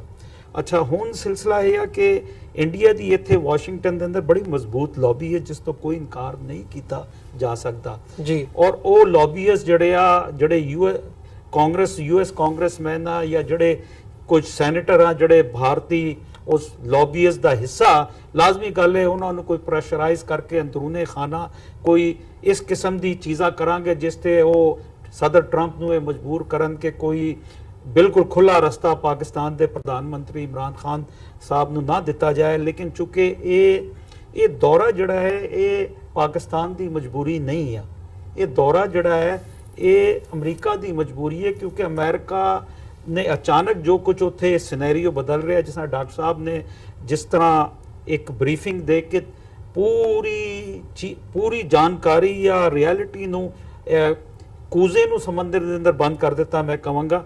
ਤੇ ਅਮਰੀਕਾ ਦੀ ਇਹ ਮਜਬੂਰੀ ਸੀ ਕਿ ਪੈਂਟਾਗਨ ਦਾ ਇਸਰਾਰ ਸੀ ਕਿ ਇਮਰਾਨ ਖਾਨ ਆਏ ਔਰ ਆ ਕੇ ਅਸੀਂ ਦੁਬਾਰਾ ਤੋਂ ਰੀਸ਼ਫਲ ਰਿਲੇਸ਼ਨ ਕਾਇਮ ਰੱਖੀਏ। ਲੇਕਿਨ ਚूंकि ਪਾਕਿਸਤਾਨ ਦੇ ਨਾਲ ਮਸਲਾ ਇਹ ਆ ਕਿ ਅਸੀਂ 40 ਸਾਲ ਤੋਂ ਪਹਿਲੇ ਕੋਲਡ ਵਾਰ ਦੀ ਜੰਗ ਅਫਗਾਨਿਸਤਾਨ ਫਿਰ ਪੋਸਟ 9/11 ਦੇ ਬਾਅਦ ਅਸੀਂ ਸਭ ਤੋਂ ਜ਼ਿਆਦਾ ਆਪਣੀ ਇਕਨੋਮੀ ਜਿਹੜੀ ਸੀ ਪਾਕਿਸਤਾਨ ਦੀ ਲੂਜ਼ ਹੋਈ। ਅਸੀਂ 100 ਤੋਂ 150 ਬਿਲੀਅਨ ਡਾਲਰ ਦਾ ਇਕਨੋਮਿਕਲ ਨੁਕਸਾਨ ਕੀਤਾ ਹੈ।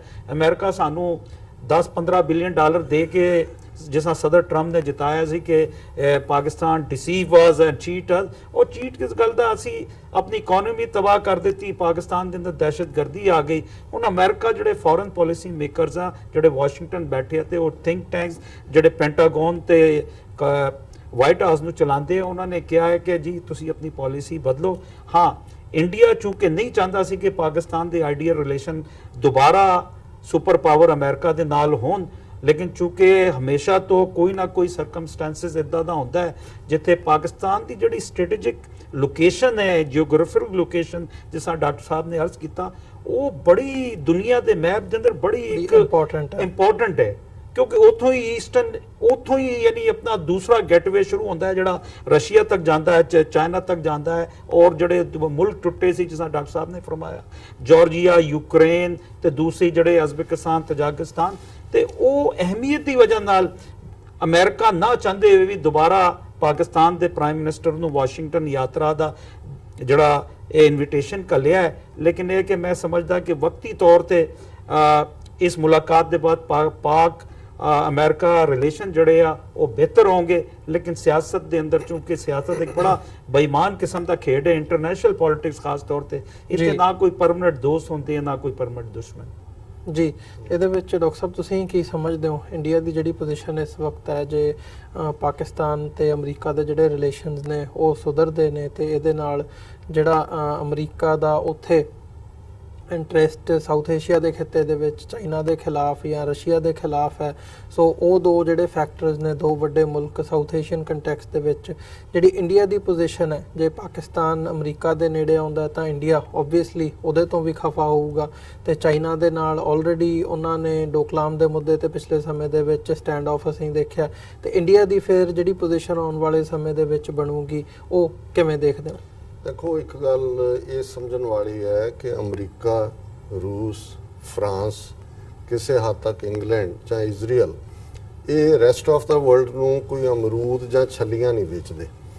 ਇਹਦੇ ਤੇ ਉਹਨਾਂ ਦੀ ਇਕਨੋਮੀ ਨਹੀਂ ਹੈਗੀ ਕਿ ਇਹਨਾਂ ਨੇ ਕੋਈ ਗੋਭੀ ਦੀ ਜਿਹੜੀ ਹੈ ਉਹ ਟਰਾਲੀਆਂ ਉਹਨਾਂ ਨੂੰ ਦੇਣੀਆਂ ਨੇ। ਇਹਨਾਂ ਦੀ ਇਕਨੋਮੀ ਵੈਪਨ ਇੰਡਸਟਰੀ ਹੈ। ਔਰ ਜ਼ਾਹਰ ਹੈ, ਜੇ ਤੁਸੀਂ ਇੰਡਸਟਰੀਲਾਈਜੇਸ਼ਨ ਤੋਂ ਬਾਅਦ ਦੇ ਸੰਸਾਰ ਦੇ ਵਿੱਚ ਦੇਖੋ, ਜਦੋਂ ਬ੍ਰਿਟਿਸ਼ ਐਮਪਾਇਰ ਨੂੰ ਸਾਡੇ ਉੱਥੋਂ ਦੇ ਦੇਸੀ ਲੀਡਰ ਜਾਂ ਲੋਕ ਅਪੋਜ਼ ਕਰਦੇ ਸੀ ਜੀ, ਉੱਥੋਂ ਕੱਚਾ ਮਾਲ ਲੈ ਆਉਂਦੇ ਨੇ, ਫੈਕਟਰੀਆਂ ਯੂਰਪ ਦੀਆਂ 'ਚ ਬਣਦਾ ਹੈ ਤੇ ਉੱਥੇ 10 ਗੁਣਾ ਜ਼ਿਆਦਾ ਵੇਚਦਾ ਹੈ, ਉਹ ਇੱਕ ਆਪਣੀ ਕਿਸਮ ਦੀ ਐਕਸਪਲੋਇਟੇਸ਼ਨ ਸੀ, ਲੁੱਟ ਸੀ। ਔਰ ਜਿਸ ਦਾ ਨੁਕਸਾਨ ਲੋਕਾਂ ਨੂੰ ਹੁੰਦਾ ਸੀ, ਮਜ਼ਦੂਰ ਨੂੰ ਉਹਦੀ ਪੂਰੀ ਉਜਰਤ ਨਹੀਂ ਸੀ ਮਿਲਦੀ, ਲੇਕਿਨ ਵਪਾਰੀ ਅੰਗਰੇਜ਼ ਜਿਹੜਾ ਉਹ ਉਹਦੇ 'ਚੋਂ ਫਾਇਦਾ ਚੁੱਕਦਾ ਸੀ। ਸੋ ਇਸ ਵੇਲੇ ਜਿਹੜਾ ਭਾਰਤ ਅਮਰੀਕਾ ਸਬੰਧਾਂ ਦੇ ਜੇ ਹਵਾਲੇ ਨਾਲ ਦੇਖਣਾ ਹੋਏ ਤੇ ਭਾਰਤ ਦੁਨੀਆ ਦੇ ਪਹਿਲੇ 5 ਵੱਡੇ ਦੇਸ਼ਾਂ ਚੋਂ ਸਾਊਦੀ ਅਰੇਬੀਆ ਔਰ ਭਾਰਤ ਉਹਨਾਂ ਦੇਸ਼ਾਂ ਚੋਂ ਨੇ ਜਿਹੜੇ ਸਭ ਤੋਂ ਵੱਡੇ ਬਾਇਰ ਨੇ ਹਥਿਆਰਾਂ ਦੇ ਜੀ। ਔਰ ਜਿਹੜਾ ਉੱਥੇ ਕੰਪੀਟੀਸ਼ਨ ਹੈ, ਜੇ ਹੁਣ ਈਵਨ ਪਾਕਿਸਤਾਨ ਨਾਲ ਇੰਪਰੂਵਡ ਰਿਲੇਸ਼ਨਸ ਦੀ ਗੱਲ ਵੀ ਹੈ, ਜਿਹੜੀ ਅਮਰੀਕਾ ਦੀ ਵੀ ਲੋੜ ਹੈ, ਪਾਕਿਸਤਾਨ ਨੂੰ ਵੀ ਲੋੜ ਸੀ, ਕਿਉਂਕਿ ਇਕਨੋਮਿਕਲੀ ਜਿਸ ਕਿਸਮ ਦਾ ਹਾਲਾਤ ਬਣ ਰਹੇ ਸੀ ਔਰ ਇਹ ਕੌਨਫੀਡੈਂਸ ਰਹਿਣਾ ਬੜਾ ਜ਼ਰੂਰੀ ਸੀ। ਪਰ ਇਹਦੇ 'ਚ ਇੱਕ ਗੱਲ ਦਾ ਧਿਆਨ ਰਹੇ ਕਿ ਪਾਕਿਸਤਾਨ ਭਾਰਤ ਦੇ ਮੁਕਾਬਲੇ ਹਥਿਆਰ ਖਰੀਦਣ ਵਾਲਾ ਵੱਡਾ ਦੇਸ਼ ਨਹੀਂ ਜੀ। ਆਪਣੀ ਆਬਾਦੀ ਦੇ ਲਿਹਾਜ਼ ਨਾਲ ਜ਼ਿਆਦਾ ਖਰੀਦਦੇ ਨੇ, ਲੇਕਿਨ ਭਾਰਤ ਦੇ ਵਿੱਚ ਔਰ ਜਿਹੜਾ ਅਮਰੀਕਾ ਵੀ ਭਾਰਤ ਨੂੰ ਮੈਸੇਜ ਦੇਣਾ ਚਾਹੁੰਦਾ ਕਿ ਵੀ ਜੇ ਤੁਸੀਂ S-400 ਜਿਹੜਾ ਮਿਸਲ ਸਿਸਟਮ $3-4 ਬਿਲੀਅਨ ਦਾ ਰਸ਼ੀਆ ਤੋਂ ਲੈ ਰਹੇ ਨੇ, ਜੇ ਤੁਸੀਂ ਇਹਦੇ ਬਾਵਜੂਦ ਵੀ ਅਸੀਂ ਰਸ਼ੀਆ ਤੇ ਸੈਂਕਸ਼ਨਸ ਲਾਈਆਂ, ਉਹਦੀ ਪਰਵਾਹ ਨਹੀਂ ਹੈ, ਤੇ ਅਸੀਂ ਵਾਪਸ ਮੁੜ ਸਕਦੇ ਹਾਂ ਉਸੇ ਹੀ ਨੀਤੀ ਦੇ ਉੱਤੇ ਜਿਹੜੀ ਸਾਡੀ ਪਹਿਲਾਂ ਸੀ। ਸੋ ਮੈਂ ਇਹ ਸਮਝਦਾ ਵੀ ਬਹੁਤ ਵਾਰ ਇਹ ਜਿਹੜਾ ਕਈ ਵਾਰ ਇਹ ਜਿਹੜੀ ਬਿੱਲੀ ਦੀ ਕਹਾਣੀ ਹੈ ਕਿ ਵੀ ਦੋ ਬਾਂਦਰ ਲੜ ਪਏ ਇੱਕ ਰੋਟੀ ਤੋਂ, ਆਪਸ ਵਿੱਚ ਸਮਝੌਤਾ ਕਰ ਨਹੀਂ ਸਕਦੇ। ਬਾਂਦਰਾਂ ਦਾ ਉਹ ਮੰਕੀ ਬ੍ਰੇਨ ਹੈ, ਬਿੱਲੀ ਕੋਲ ਆਏ, ਉਹ ਰੋਟੀ ਕਹੇ ਜੀ ਸਾਨੂੰ ਬਰਾਬਰ ਕਰ ਦੇ, ਉਹ ਇੱਕ ਚੱਪਾ ਉਹਦਾ ਖਾ ਲਏ, ਫਿਰ ਉਹਨੂੰ ਕਹੇ, ਉਹ ਦੂਜਾ ਕਹੇ ਨਹੀਂ ਇਹ ਜ਼ਿਆਦਾ, ਫਿਰ ਉਹਨੂੰ ਖਾ ਕੇ ਹੁਣ ਬਰਾਬਰ ਹੈ, ਉਹ ਸਾਰੀ ਰੋਟੀ ਖਾ ਕੇ ਬਾਂਦਰ ਦੇਖਦੇ ਰਹੇ। ਸੋ ਮੈਂ ਸਮਝਦਾ ਵੀ ਦੁਨੀਆ 'ਚ ਬਹੁਤ ਸਾਰੀ ਥਾਵਾਂ ਤੇ ਜਿਹੜੇ ਦੇਸ਼ਾਂ ਦੇ ਵਿਗੜੇ, ਹੁਣ ਸਾਊਦੀ ਅਰੇਬੀਆ ਜਾਂ ਈਰਾਨ ਕੋਈ ਟਕਰਾਅ ਆਈਡੀਓਲੋਜੀਕਲ ਅਸੀਂ ਕਹੀ ਜਾਂਦੇ, ਪਰ ਕੁੱਲ ਮਿਲਾ ਕੇ ਤੁਸੀਂ ਦੇਖੋ ਕਿ ਸਾਊਦੀ ਅਰੇਬੀਆ ਅਮਰੀਕਾ ਔਰ ਦੀ ਜਿਹੜੀ ਹੈ ਵਾਰ, ਪ੍ਰੋਕਸੀ ਵਾਰ ਈਰਾਨ ਦੇ ਖਿਲਾਫ ਲੜਨ ਦੇ ਲਈ ਤਿਆਰ ਹੈ। ਇੱਕ ਪਾਸੇ ਇਜ਼ਰਾਈਲ ਉਹਨੂੰ ਵੀ ਸੂਟ ਕਰਦਾ ਕਿ ਈਰਾਨ ਦੇ ਗਲ ਪਾਓ, ਕਿਉਂਕਿ ਜੋ ਹਾਲਾਤ ਇਰਾਕ ਦੇ ਮਾਮਲੇ 'ਚ ਸੀ ਉਹੀ ਹਾਲ ਇਰਾਕ ਦੇ ਮਾਮਲੇ 'ਚ ਸਾਊਦੀ ਅਰੇਬੀਆ ਨਹੀਂ ਸੀ ਚਾਹੁੰਦਾ, ਲੇਕਿਨ ਉਦੋਂ ਇਜ਼ਰਾਈਲ ਚਾਹੁੰਦਾ ਸੀ ਕਿ ਵੀ ਇਹ ਪਾਵਰ, ਸਾਊਦੀ ਅਰੇਬੀਆ ਨੂੰ ਪਤਾ ਸੀ ਕਿ ਇਰਾਕ ਜੇ ਥੱਲੇ ਨੂੰ ਜਾਏਗਾ ਈਰਾਨ ਉਭਰੇਗਾ। ਸੋ ਕੁੱਲ ਮਿਲਾ ਕੇ ਮੈਂ ਸਮਝਦਾ ਵੀ ਕੋਈ ਏਡਾ ਲੰਬਾ ਚੌੜਾ ਫਰਕ ਨਹੀਂ ਪੈਂਦਾ। ਹਾਂ, ਪਰ ਇਸ ਸਾਰੇ 'ਚ ਜਿਹੜਾ ਭਾਰਤ ਦਾ ਸਾਰਾ ਪ੍ਰੈਸ਼ਰ ਪਾਕਿਸਤਾਨ ਦੇ ਉੱਤੇ ਐਪੀ ਸੈਂਟਰ ਤੇ ਫਰਾਣਾ ਟਿਮਕਾ ਬਣਾਉਣ ਦਾ ਸੀ, ਉਹ ਜ਼ਰੂਰ ਰਿਲੀਜ਼ ਹੋਇਆ। ਪਾਕਿਸਤਾਨ ਦੀ ਜਿਹੜੀ ਸ਼ਾਹਰਗ ਨੂੰ ਹੱਥ ਪਾਇਆ ਹੋਇਆ ਸੀ, ਅਮਰੀਕਾ ਨੇ ਵੀ, ਇੰਡੀਆ ਨੇ ਵੀ, ਉਹ ਹੱਥ ਜ਼ਰੂਰ ਢਿੱਲਾ ਹੋਏਗਾ। ਪਰ ਇਹਦੇ ਬਾਵਜੂਦ ਮੈਂ ਸਮਝਦਾ ਵੀ ਇਸ ਵਿਜ਼ਿਟ ਦੀ ਆਊਟਕਮ ਚੋਂ ਕੋਈ ਮਿਰੈਕਲ ਐਕਸਪੈਕਟ ਨਹੀਂ ਕਰਨੇ ਚਾਹੀਦੇ। ਮੈਂ ਸਮਝਦਾ ਵੀ ਇਹ ਜਸਟ ਬੈਕ ਔਨ ਟਰੈਕ ਹੈ, ਜਿਵੇਂ ਮੈਂ ਇਹ ਫਰੇਜ਼ ਇਸਤੇਮਾਲ ਕੀਤਾ ਕਿ US Pakistan relations back on track. ਤੇ ਬੈਕ ਔਨ ਟਰੈਕ 'ਚ ਵੀ ਕਿਉਂਕਿ ਪਾਕਿਸਤਾਨ ਦਾ ਰੋਲ ਚਾਈਨਾ ਦੇ ਹਵਾਲੇ ਨਾਲ ਵੀ ਅਮਰੀਕਾ ਨੂੰ ਵੀ ਪਤਾ ਹੈ ਕਿ ਜੇ ਚਾਈਨਾ ਦੇ ਨਾਲ ਜਿਹੜੀ ਇਹ ਟ੍ਰੇਡ ਵਾਰ ਜਾਂ ਦੂਜੀ ਤੀਜੀ 'ਚ ਕੋਈ ਜਿਹੜਾ ਹੈ ਉਹਦੇ 'ਚ ਕੋਈ ਰਾਹਤ ਨਹੀਂ ਮਿਲ ਰਹੀ, ਤੇ ਹੋ ਸਕਦਾ ਪਾਕਿਸਤਾਨ ਦੀ ਜਿਹੜੀ ਰਿਲੇਸ਼ਨਸ਼ਿਪ ਹੈ ਉਹ ਇੱਕ ਰੋਲ ਅਦਾ ਕਰੇ ਕਿਸੇ ਨਾ ਕਿਸੇ ਲੈਵਲ ਤੇ ਦੋਨਾਂ ਦਾ ਨੱਕ ਰੱਖਣ ਦੇ ਲਈ, ਜਿਵੇਂ ਨਿਕਸਨ ਦੇ ਜ਼ਮਾਨੇ ਦੇ ਵਿੱਚ ਅਮਰੀਕਾ ਦਾ ਰਸਤਾ ਚੀਨ ਲਈ ਪਾਕਿਸਤਾਨ ਨੇ ਖੋਲ੍ਹਿਆ ਸੀ। ਸੋ ਮੈਂ ਸਮਝਦਾ ਵੀ ਇਸ ਵੇਲੇ ਇਹ ਜਿਹੜਾ ਪਾਕਿਸਤਾਨ ਦੇ ਹੱਕ 'ਚ ਹੈ, ਅਮਰੀਕਾ ਦੇ ਹੱਕ 'ਚ ਵੀ ਹੈ। ਭਾਰਤ ਜਿਹੜਾ ਹੈ ਉਹ ਥੋੜਾ ਬਹੁਤ ਘਬਰਾਹਟ 'ਚ ਜ਼ਰੂਰ ਹੈ, ਪਰ ਉਹਨੂੰ ਵੀ ਅਲਟੀਮੇਟਲੀ ਨਜ਼ਰ ਆਉਂਦਾ ਹੈ ਵੀ ਉਹਦੇ ਕੋਲ ਮਾਰਕੀਟ ਹੈ, ਔਰ ਉਸ ਦੇ ਲਈ ਜਿਵੇਂ ਮਲਕ ਸਾਹਿਬ ਨੇ ਮੈਂਸ਼ਨ ਕੀਤਾ ਹੈ, ਜੇ ਅਸੀਂ ਦੇਖੀਏ ਵੀ 150 ਦੇ ਕਰੀਬ ਜਿਹੜੇ ਕਾਂਗਰਸਮੈਨ ਨੇ ਉਹ ਇੰਡੀਆ ਕਾਕਸ ਦੇ, US ਕਾਂਗਰੈਸ਼ਨਲ ਇੰਡੀਅਨ ਕਾਕਸ ਦੇ ਮੈਂਬਰ ਨੇ, ਉਹਨਾਂ ਦੇ ਇੰਟਰਸਟ ਨੇ। ਬਾਹਰ ਜਿਹੜਾ ਡਾਇਸਪੋਰਾ ਹਿੰਦੂ ਅਮਰੀਕਾ 'ਚ ਬੈਠਾ ਹੈ ਉਹ ਬੜੀ ਜ਼ਬਰਦਸਤ ਪਾਰਟਿਸਿਪੇਸ਼ਨ ਕਰਦਾ ਹੈ ਅਮਰੀਕਨ ਸਿਸਟਮ 'ਚ। ਔਰ ਜੇ ਅਸੀਂ ਦੇਖੀਏ ਕਿ ਤੁਲਸੀ ਗੈਫਰਡ ਹੋਏ ਜਾਂ ਉਹ ਕਮਲਾ ਹੈਰੀ, ਦੋਨੋਂ ਇੰਡੀਅਨ ਮੂਲ ਦੀਆਂ ਜਿਹੜੀਆਂ ਨੇ, ਉਹ ਉਹਨਾਂ ਨੇ ਆਪਣੇ ਹੈਡ ਥਰੋ ਕੀਤਾ ਨੇ ਪ੍ਰਾਇਮਰੀ ਰੇਸ ਰਨ ਕਰਨ ਦੇ ਲਈ। ਸੋ ਮਤਲਬ ਇਹ ਹੈ ਕਿ ਇੰਡੀਆ ਦੇ ਕਾਫੀ ਇੰਟਰਸਟ ਅਮਰੀਕਾ ਦੇ ਵਿੱਚ ਨੇ ਔਰ ਅਮਰੀਕਾ ਦੇ ਵੀ ਨੇ, ਸੋ ਕੋਈ ਬਹੁਤ ਲੰਬਾ ਚੌੜਾ ਫਰਕ ਨਹੀਂ ਪਏਗਾ, ਪਰ ਹਾਲ ਦੀ ਘੜੀ ਪਾਕਿਸਤਾਨ ਨੂੰ ਇਸ ਚੋਂ ਜ਼ਰੂਰ ਰਾਹਤ ਮਿਲੇਗੀ। ਜੀ ਮਲਿਕ ਸਾਹਿਬ, ਇਹ ਸਾਰੇ ਪਾਰਟ ਦੇ ਵਿੱਚ ਜਿਹੜੀ ਪਾਕਿਸਤਾਨ ਦੀ ਫਾਈਨੈਂਸ਼ੀਅਲ ਸਿਚੁਏਸ਼ਨ ਹੈ ਉਹਨੂੰ ਕਿਵੇਂ ਦੇਖਦੇ ਹੋ ਕਿ ਜਿਹੜਾ ਫਾਈਨੈਂਸ਼ੀਅਲ ਕ੍ਰੰਚ ਚੱਲ ਰਿਹਾ ਹੈ, ਇਹ IMF ਦਾ ਵਿੱਤੀ ਮਦਦ ਕਰਨਾ ਹੋਵੇ $6 ਬਿਲੀਅਨ ਦੀ ਤੇ ਅਦਰਵਾਈਜ਼ ਹੁਣ ਅਮਰੀਕਾ ਦਾ ਦੌਰਾ ਹੋਵੇ, ਇਹ ਸਾਰੇ ਦੇ ਨਾਲ ਕੀ ਲੱਗਦਾ ਕਿ ਸੁਧਾਰ ਹੋਣ ਦੀ ਉਮੀਦ ਹੈ? ਦੇਖੋ, ਜਿਹੜਾ ਫਿਸਕਲ ਡੈਪਸ ਕਿਸੇ ਵੀ ਕੰਟਰੀ ਦਾ ਹੁੰਦਾ ਹੈ, ਉਹ ਜਦੋਂ ਤੱਕ ਖਤਮ ਨਹੀਂ ਹੁੰਦਾ, ਜਦੋਂ ਤੱਕ ਉੱਥੋਂ ਦੀ ਇਕਨੋਮੀ ਜਾਂ ਉੱਥੋਂ ਦੀ ਜਿਹੜੀ ਐਕਸਪੋਰਟ ਹੈ ਉਹ ਨਹੀਂ ਵੱਧਦੀ। ਅਗਰ ਐਕਸਪੋਰਟ ਤੇ ਇੰਪੋਰਟ ਦੇ ਅੰਦਰ ਅਗਰ ਬੈਲੈਂਸ ਹੁੰਦਾ ਹੈ ਤਾਂ ਵੀ ਯਾਨੀ ਫਿਸਕਲ ਡੈਫਿਸਿਟ ਜਿਹੜੇ ਆ ਉਹ ਹੀ ਵੱਧਦੇ ਆ। ਤੇ ਪਾਕਿਸਤਾਨ 9/11 ਦੇ ਬਾਅਦ ਜਿਸ ਤਰ੍ਹਾਂ ਪਾਕਿਸਤਾਨ ਦੀ ਇਕਨੋਮੀ ਟੋਟਲ ਡੀਸਟੈਬਲਾਈਜ਼ ਹੋਈ ਔਰ ਫਿਰ ਦਹਿਸ਼ਤਗਰਦੀ ਨੇ ਜਿਹੜੀ ਫੋਰਨ ਇਨਵੈਸਟਮੈਂਟ ਸੀ, ਕਿਉਂਕਿ ਅੱਜ ਦਾ ਜ਼ਮਾਨਾ ਫੋਰਨ ਇਨਵੈਸਟਮੈਂਟ ਦਾ ਹੈ ਜੀ। ਅੱਛਾ, ਜਿਹੜਾ ਇਨਵੈਸਟਰ ਹੁੰਦਾ ਉਹਦਾ ਕੋਈ ਧਰਮ ਨਹੀਂ ਹੁੰਦਾ, ਉਹਦੀ ਕੋਈ ਜ਼ਾਤ ਨਹੀਂ ਹੁੰਦੀ, ਉਹਦਾ ਕੋਈ ਕਬੀਲਾ ਤੇ ਮੁਲਕ ਨਹੀਂ ਹੁੰਦਾ। ਇਹ ਮਲਟੀਨੈਸ਼ਨਲ ਕੰਪਨੀਜ਼ ਦਾ ਦੌਰ ਹੈ।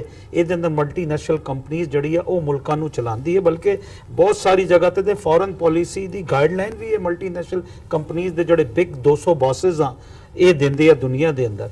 ਪਾਕਿਸਤਾਨ ਦੇ ਨਾਲ ਚੁੱਕੇ ਹੁਣ IMF ਇੱਕ ਕਰਜ਼ਾ ਦੇਣ ਵਾਲਾ ਇਦਾਰਾ ਹੈ। ਲਾਜ਼ਮੀ ਗੱਲ ਹੈ ਜਿਹੜਾ ਬੰਦਾ ਕਰਜ਼ਾ ਦਿੰਦਾ ਹੈ ਤੇ ਫਿਰ ਉਹਦਾ ਸੂਤ ਵੀ ਲੈਂਦਾ ਹੈ, ਤੇ ਜਿਹੜਾ ਸੂਤ IMF ਦਾ ਵਾਪਸ ਪਾਕਿਸਤਾਨ ਕਈ ਵਰਿਆਂ ਤੋਂ ਕਰ ਰਿਹਾ ਹੈ ਉਹ ਪਾਕਿਸਤਾਨ ਨੂੰ ਅੱਗੇ ਆਉਣ ਨਹੀਂ ਦਿੰਦਾ, ਕਿਉਂਕਿ ਸਾਡੀ ਕੋਈ ਇੰਨੀ ਇਨਵੈਸਟਮੈਂਟ ਆ ਨਹੀਂ ਰਹੀ, ਫੋਰਨ ਇਨਵੈਸਟਮੈਂਟ। ਇੰਟੀਰੀਅਰ ਜਿਹੜੀ ਸਾਡੇ ਹਾਲਾਤ ਆ ਔਰ ਜੋ ਕੁਝ ਉੱਥੇ ਇੰਡਸਟਰੀ ਦਾ ਹਾਲ ਹੈ ਉਹ ਕੋਈ ਇੰਨਾ ਚੰਗਾ ਨਹੀਂ ਆ।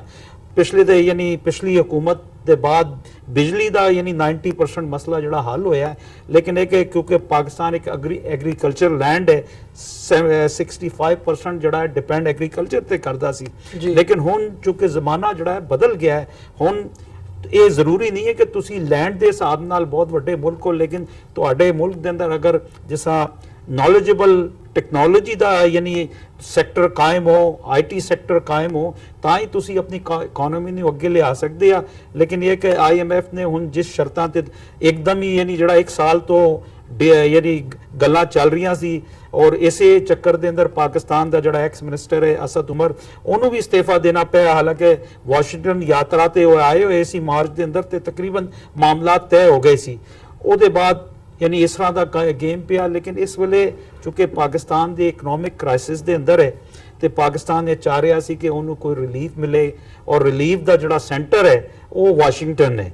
ਤੇ ਇਹ ਪੋਲੀਟੀਕਲ ਰਿਲੀਫ ਵੀ ਬਦਕਿਸਮਤੀ ਨਾਲ ਇਹੀ ਲੋਕ ਦਿੰਦੇ ਆ, ਥਰਡ ਵਰਲਡ ਕੰਟਰੀ ਨੂੰ ਇਕਨੋਮਿਕਲ ਰਿਲੀਫ ਵੀ ਇਹੀ ਲੋਕ ਦਿੰਦੇ ਆ। ਲੇਕਿਨ ਇਹ ਆ ਕਿ ਇਹ ਦਵਾਈ ਪੂਰੀ ਨਹੀਂ ਦਿੰਦੇ, ਕਿਉਂਕਿ ਇਹ ਕਿ ਬਿਲਕੁਲ ਅਗਰ ਮਰੀਜ਼ ਸ਼ਫਾਯਾਬ ਹੋ ਜਾਏਗਾ ਤਾਂ ਫਿਰ ਡਾਕਟਰ ਕੋਲ ਨਹੀਂ ਆਂਦਾ, ਤੇ ਇਹ ਦਵਾਈ ਇੰਨੀ ਦਿੰਦੇ ਹੈ ਕਿ ਬੰਦੇ ਦਾ ਜਿਹੜਾ ਸਾਹ ਹੈ ਉਹ ਚੱਲਦਾ ਰਹੇ। ਤੇ ਮੈਂ ਸਮਝਦਾ ਕਿ ਇਹ ਜਿਹੜੀ ਮੁਲਾਕਾਤ ਹੈ ਇਹਦੇ ਅੰਦਰ ਅਮਰੀਕਾ ਨੇ ਪਾਕਿਸਤਾਨ ਦੀ ਨਬਜ਼ ਤੇ ਜਿਹੜਾ ਹੱਥ ਰੱਖਿਆ ਹੈ ਤੇ ਜਿਹੜੀ ਦਵਾਈ ਇਹਨਾਂ ਨੇ ਨੁਸਖਾ ਦਿੱਤਾ ਹੈ ਉਹ ਪਾਕਿਸਤਾਨ ਵਾਸਤੇ ਬਹੁਤ ਅੱਛਾ ਹੈ। ਇਹਦੇ ਅੰਦਰ ਅਮਰੀਕਾ ਨੂੰ ਵੀ ਚੂੰਕਿ ਫਾਇਦਾ ਹੋਏਗਾ, ਤੇ ਜਦੋਂ 2 ਸਰਜਨ ਮਿਲ ਜਾਂਦੇ ਆ ਤੇ ਔਰ ਖਾਸ ਤੌਰ ਤੇ ਪੋਲੀਟੀਕਲ ਸਰਜਨ ਮਿਲੀਏ ਤੇ ਮੈਂ ਸਮਝਦਾ ਕਿ ਕੋਈ ਤਸ਼ਖੀਸ ਜਿਹੜੀ ਆ ਉਹਦਾ ਵੀ ਹੱਲ ਕੋਈ ਚੰਗਾ ਨਿਕਲ ਆਉਂਦਾ ਹੈ। ਜੀ ਡਾਕਟਰ ਸਾਹਿਬ, ਇਹ ਸਾਰੇ ਪਾਰਟ ਦੇ ਵਿੱਚ ਭਾਰਤ ਦੇ ਵਿੱਚ ਜੇ ਮਾਈਨੋਰਿਟੀਜ਼ ਦੀ ਗੱਲ ਕਰਨੀ ਹੋਵੇ ਜਾਂ ਸਿੱਖਾਂ ਦੀ ਗੱਲ ਕਰਨੀ ਹੋਵੇ, ਕਰਤਾਰਪੁਰ ਇਸ਼ੂ ਦਾ, ਕਰਤਾਰਪੁਰ ਕੋਰੀਡੋਰ ਦਾ ਜਿਹੜਾ ਇਸ਼ੂ ਹੈ ਉਹ ਵੀ ਅਲਾਈਵ ਹੈ। ਉਹਦੇ ਤੇ ਵੀ ਆਉਣ ਵਾਲੇ ਸਮੇਂ ਦੇ ਵਿੱਚ ਭਾਰਤ ਤੇ ਪਾਕਿਸਤਾਨ ਦੇ ਡੈਲੀਗੇਟਸ ਨੇ ਜਿਹੜੇ ਉਹਨਾਂ ਨੇ ਮੀਟਿੰਗ ਕਰਨੀ ਆ। ਕੀ ਸਮਝਦੇ ਹੋ ਕਿ ਇਹ ਜਿਹੜੀਆਂ ਚੇਂਜਸ ਆ ਰਹੀਆਂ ਨੇ ਇਹਦੇ ਨਾਲ ਜਿਹੜੀ ਪਲਾਈਟ ਮਾਈਨੋਰਿਟੀਜ਼ ਦੀ ਹੈ, ਘੱਟ ਗਿਣਤੀਆਂ ਤੇ ਜਿਹੜਾ ਤਸ਼ੱਦਦ ਹੋ ਰਿਹਾ ਹੈ ਭਾਰਤ ਦੇ ਵਿੱਚ, ਜਿਹਦੀ report United States commission on international religious freedom ਨੇ ਵੀ ਜਾਰੀ ਕੀਤੀ ਹੈ। ਸਟੇਟ ਡਿਪਾਰਟਮੈਂਟ ਵੱਲੋਂ ਮਾਈਕ ਪੋਂਪੀਓ ਦੀ ਫੇਰੀ ਵੇਲੇ ਉੱਥੇ ਉਹਨਾਂ ਨੇ ਜਾ ਕੇ ਇਹ ਜਿਹੜਾ ਇਸ਼ੂ ਹੈ ਰੇਜ਼ ਵੀ ਕੀਤਾ ਕਿ ਇਹ ਸਾਰੀਆਂ ਚੇਂਜਸ ਦਾ ਕੋਈ ਇੰਪੈਕਟ ਜਾਂ ਇਫੈਕਟ ਉੱਥੇ ਘੱਟ ਗਿਣਤੀਆਂ ਦੇ ਹਾਲਾਤਾਂ ਦੇ ਉੱਤੇ ਵੀ ਪੈਣ ਦੀ ਉਮੀਦ ਹੈ? ਦੇਖੋ, ਜਦੋਂ 9/11 ਚ 4000 ਦੇ ਕਰੀਬ ਲੋਕ ਮਾਰੇ ਗਏ ਉੱਥੇ ਪੈਂਟਾਗਨ ਔਰ ਵਰਲਡ ਟ੍ਰੇਡ ਸੈਂਟਰ 'ਚ, ਉਹਨਾਂ 4000 ਦੇ ਨਾਲ ਹੀ ਜਿਹੜੀ ਹਿਊਮਨ ਰਾਈਟਸ ਮੂਵਮੈਂਟ ਸੀ ਉਹ ਵੀ ਦਫਨ ਹੋ ਗਈ। ਔਰ ਜੇ ਅਸੀਂ ਉਸ ਤੋਂ ਇੱਕਦਮ ਬਾਅਦ ਦੇਖੀਏ, ਕੱਲੀ ਹਿਊਮਨ ਰਾਈਟਸ ਮੂਵਮੈਂਟ ਨਹੀਂ, ਈਵਨ ਜਿਹੜੀਆਂ ਫਰੀडम ਸਟਰਗਲਸ ਸੀ ਉਹ ਵੀ ਦਫਨ ਹੋ ਗਈਆਂ, ਕਿਉਂਕਿ ਲਫ਼ਜ਼ ਫਰੀडम ਫਾਈਟਰ, ਮਿਲੀਟੈਂਟ ਔਰ ਟੈਰਰਿਸਟ, ਇਹਨਾਂ ਤਿੰਨਾਂ ਦਾ ਹੀ ਮਤਲਬ ਬਣ ਗਿਆ ਟੈਰਰਿਸਟ। ਔਰ ਕਿਉਂਕਿ ਅਮਰੀਕਾ ਜਿਹੜਾ ਕਿ ਚੈਂਪੀਅਨ ਸੀ ਹਿਊਮਨ ਰਾਈਟਸ ਦਾ ਸਭ ਤੋਂ ਵੱਡਾ, ਉਹੀ ਸਭ ਤੋਂ ਵੱਡਾ ਵਾਇਲੇਟਰ ਬਣ ਗਿਆ। ਗੁਆਟਾਨਾਮਾ ਬੇ ਦੇ ਵਿੱਚ ਕੀ ਹੋਇਆ, ਕਿਸ ਹੱਦ ਤੱਕ ਜਾ ਕੇ ਇਹਨਾਂ ਨੇ ਈਵਨ ਇੱਥੋਂ ਜਿਹੜੇ ਪ੍ਰਿਜ਼ਨਰ ਉੱਥੋਂ ਚੁੱਕੇ ਉਹਨਾਂ ਨੂੰ ਟਰਕੀ ਜਾਂ ਉਹਨਾਂ ਥਾਵਾਂ ਤੇ ਜਿਹੜੇ ਕਿ ਕਮਿਟ ਨਹੀਂ ਕਰਦੇ ਟਾਰਚਰ ਦੀ ਕਨਵੈਨਸ਼ਨ ਨੂੰ, ਉਹਨਾਂ 'ਚ ਲਿਜਾ ਕੇ ਟਾਰਚਰ ਕੀਤਾ ਹੈ। ਸੋ ਉਸ ਤੋਂ ਬਾਅਦ ਜਦੋਂ ਤੁਸੀਂ ਆਪ ਕਲੰਕਿਤ ਹੋ ਜਾਂਦੇ ਹੋ ਤਾਂ ਤੁਸੀਂ ਕਿਸੇ ਨੂੰ ਕਹਿ ਹੀ ਨਹੀਂ ਸਕਦੇ ਵੀ ਤੂੰ ਕਲੰਕੀ ਹੈ ਜੀ। ਔਰ ਇਹ ਵਰਤਾਰਾ ਲਗਾਤਾਰਤਾ ਦੇ ਨਾਲ ਜਾਰੀ ਹੈ। ਔਰ ਜਿਸ ਹੱਦ ਤੱਕ ਜਾ ਕੇ ਹੁਣ ਜੇ ਪ੍ਰੈਜ਼ੀਡੈਂਟ ਟਰੰਪ 2 ਦਿਨ ਪਹਿਲਾਂ ਇਹ ਕਹਿੰਦੇ ਨੇ ਕਿ ਜੀ ਇਹ ਜਿਹੜਾ ਰੌਲਾ ਪਾਇਆ ਜਾ ਰਿਹਾ ਕਿ ਡਿਟੈਂਸ਼ਨ ਸੈਂਟਰ ਅਮਰੀਕਾ ਦੇ ਵਿੱਚ ਬਹੁਤ ਅਣਮਨੁੱਖੀ ਔਰ ਇਨਹਿਊਮਨ ਹੁੰਦਾ ਹੈ, so people shouldn't come here, they should sit at their homes. ਮਤਲਬ ਇਹ ਹੈ ਵੀ ਅਮਰੀਕਾ ਦਾ ਪ੍ਰੈਜ਼ੀਡੈਂਟ ਅਮਰੀਕਾ ਦੀ ਟੈਰੀਟਰੀ ਦੇ ਵਿੱਚ ਜੋ ਕੁਝ ਹੋ ਰਿਹਾ, ਜਿਵੇਂ ਅਰੀਜ਼ੋਨਾ ਦੇ ਵਿੱਚ ਇੱਕ ਸਿੱਖ ਬੱਚੀ 6-7 ਸਾਲ ਦੀ ਮਰ ਗਈ, ਮਾਂ ਜਿਹੜੀ ਹੈ ਪਾਣੀ ਲੈਣ ਗਈ, ਉਹਦੇ ਕੰਢੇ ਛੱਪੜ ਦੇ ਬੇਹੋਸ਼ ਪਈ ਹੈ ਔਰ ਉਹਦੀ ਮਾਂ ਨੂੰ ਚਾਰਜ ਕਰ ਦਿੱਤਾ ਹੈ ਕਿ ਜੀ ਇਹ ਜਿਹੜਾ ਨੈਗਲੀਜੈਂਸ ਬਿਹੇਵੀਅਰ ਹੈ। ਸੋ ਮਤਲਬ ਇਸ ਕਿਸਮ ਦੇ ਬਹੁਤ ਵਾਕਿਆ ਹੋ ਰਹੇ ਨੇ। ਸੋ ਮੈਂ ਨਹੀਂ ਸਮਝਦਾ ਵੀ ਇਸ ਵੇਲੇ ਈਵਨ ਅਦਰਵਾਈਜ਼ ਜੋ ਕਸ਼ਮੀਰ 'ਚ ਚੱਲ ਰਿਹਾ, ਕਸ਼ਮੀਰ ਦੇ ਵਿੱਚ ਇਸ ਵੇਲੇ ਪੁਆਇੰਟ ਬਲੈਂਕ ਰੇਂਜ ਤੇ ਮਾਰਨ ਵਾਲੀ ਸਿਚੁਏਸ਼ਨ ਬਣੀ ਹੋਈ ਹੈ। ਰੋਜ਼ਾਨਾ ਕੁਛ ਨਾ ਕੁਛ ਉੱਥੇ ਜਿਹੜਾ ਮੌਤਾਂ ਹੋ ਰਹੀਆਂ ਨੇ, ਲੇਕਿਨ ਹੂ ਗਿਵਸ ਏ ਹੂਟ। ਔਰ ਇਹੀ ਹਾਲ ਅਸੀਂ ਮਿਡਲ ਈਸਟ ਸੀਰੀਆ ਦੇ ਵਿੱਚ ਸਭ ਤੋਂ ਜ਼ਿਆਦਾ ਪਿਛਲੇ ਸਾਲ ਜਿਹੜੇ ਰਿਫਿਊਜੀ ਨਿਕਲੇ ਉੱਥੋਂ, ਤੁਸੀਂ ਉਹਨਾਂ ਦੀਆਂ ਕਹਾਣੀਆਂ ਦੇਖੋ। ਯੂਰਪ ਜਿਹੜਾ ਬੜਾ ਵੱਡਾ ਚੈਂਪੀਅਨ ਸਿਵਲਾਈਜੇਸ਼ਨ ਦਾ ਬਣਿਆ, ਕਿੰਨੇ ਮੁਲਕਾਂ ਨੇ ਦਰਵਾਜ਼ੇ ਬੰਦ ਕਰ ਦਿੱਤੇ। ਅੱਜ ਜੇ ਤੁਸੀਂ 2018 'ਚ ਦੇਖੋ ਕਿ ਜਿਹੜੇ UN ਦੀ ਰਿਫਿਊਜੀ ਰਿਪੋਰਟ ਹੈ ਕਿ ਸਭ ਤੋਂ ਜ਼ਿਆਦਾ ਜਿਹੜੇ ਰਿਫਿਊਜੀ ਲੈਣ ਵਾਲਾ ਮੁਲਕ ਆ ਉਹ ਟਰਕੀ ਹੈ, ਕਿਉਂਕਿ ਉੱਥੇ ਆ ਕੇ ਬੈਠੇ ਨੇ, ਉਹ ਗੇਟਵੇ ਹੈ ਯੂਰਪ ਦੇ ਬਾਕੀ ਮੁਲਕਾਂ ਦਾ।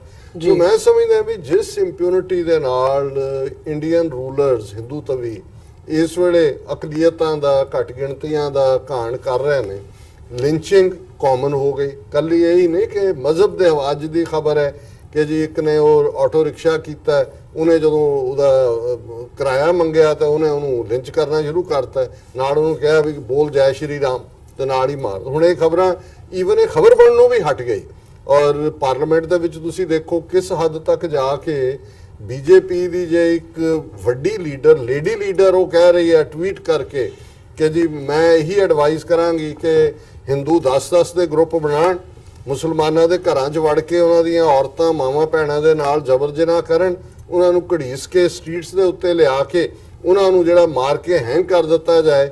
ਇਹੀ ਹੱਲ ਹੈ ਇਹਨਾਂ ਦੇ ਨਾਲ ਡੀਲ ਕਰਨ ਦਾ, ਇਸ ਤੋਂ ਬਿਨਾ ਹੋਰ ਕੋਈ ਸੋਲੂਸ਼ਨ ਨਹੀਂ ਜੀ। ਔਰ ਕੋਈ ਕ੍ਰਿਮੀਨਲ ਕੇਸ ਨਹੀਂ, ਕੋਈ ਦੂਜਾ ਨਹੀਂ। ਤੁਸੀਂ ਅਦਰਵਾਈਜ਼ ਕੋਈ ਗੱਲ ਕਰੋਗੇ ਜੀ ਆਹ ਧੱਕਾ ਹੋਇਆ ਤੇ ਉਹਦੇ ਤੇ ਹੁਣ ਕੀ ਹੈ, ਉਹ ਯੂਰਪ ਦੀ ਇੱਕ ਵਿਗੜੀ ਹੋਈ ਰੈਪ ਸਿੰਗਰ ਬੀਬੀ ਜਿਹਦੇ ਪਿਓ ਨੂੰ ਜਿਉਂਦੇ ਸਾੜ ਦਿੱਤਾ ਕਾਨਪੁਰ ਦੇ ਵਿੱਚ, ਉਹਨੇ ਕਿਹਾ ਸਭ ਗੁੰਡੇ ਨੇ, ਇਹ ਕੀ ਕਰ ਰਹੇ ਨੇ, ਕਿਹੜਾ ਆਦਿੱਤਿਆਨਾਥ ਤੇ ਕਿਹੜਾ ਮੋਹਨ ਭਾਗਵਤ, ਇਹ ਕਿੱਥੇ ਹੈ ਸੈਕੂਲਰ, ਉਹਦੇ ਤੇ ਦੇਸ਼ ਧਰੋਹ ਦਾ ਪਰਚਾ ਦਰਜ ਹੋ ਜਾਂਦਾ। ਸੋ ਮੈਨੂੰ ਨਹੀਂ ਲੱਗਦਾ ਇਸ ਵੇਲੇ ਜਿਸ ਕਿਸਮ ਦਾ ਕੇਓਸ ਈਵਨ ਗਲੋਬਲ ਸਟੇਜ ਤੇ ਵੀ ਬਣਿਆ ਹੋਇਆ ਹੈ, ਕੋਈ ਦੁਨੀਆ ਨੂੰ ਲੀਡ ਕੌਣ ਕਰ ਰਿਹਾ। ਤੁਸੀਂ ਇਕੱਲੇ ਦਾ ਦੇਖੋ, ਵੈਨਜ਼ੂਏਲਾ 'ਚ ਕੌਣ ਹੈ, ਫਿਲੀਪੀਨਸ 'ਚ ਕੌਣ ਹੈ, ਇੰਗਲੈਂਡ 'ਚ ਕੌਣ ਹੈ, ਅਮਰੀਕਾ, ਇੰਡੀਆ 'ਚ ਕੌਣ ਹੈ। ਔਰ ਕੁੱਲ ਮਿਲਾ ਕੇ ਜੇ ਅਸੀਂ ਦੇਖੀਏ ਤੇ ਰਸ਼ੀਆ 'ਚ ਕਿਸ ਕਿਸਮ ਦਾ ਪੁਤਿਨ ਜਿਹੜਾ KGB ਦਾ ਹੈਡ ਰਿਹਾ, ਜਿਹਨੂੰ ਕੋਈ ਫਰਕ ਹੀ ਨਹੀਂ ਪੈਂਦਾ ਜੇ ਹਜ਼ਾਰਾਂ ਮਾਰਨੇ ਪੈਂਦੇ ਨੇ। ਸੋ ਇਸ ਸਾਰੇ ਦੌਰ 'ਚ ਮੈਨੂੰ ਨਹੀਂ ਲੱਗਦਾ ਵੀ ਈਵਨ ਹਿਊਮਨ ਰਾਈਟਸ ਦਾ ਇਸ਼ੂ ਇੰਡੀਆ ਨਾਲ ਰਿਲੇਸ਼ਨ 'ਚ ਵੀ ਔਰ ਗਲੋਬਲੀ ਕਿਤੇ ਵੀ ਇਸ ਦੀ ਅੱਜ ਦੀ ਡੇਟ 'ਚ ਕੋਈ ਅਹਿਮੀਅਤ ਹੈ ਜੀ।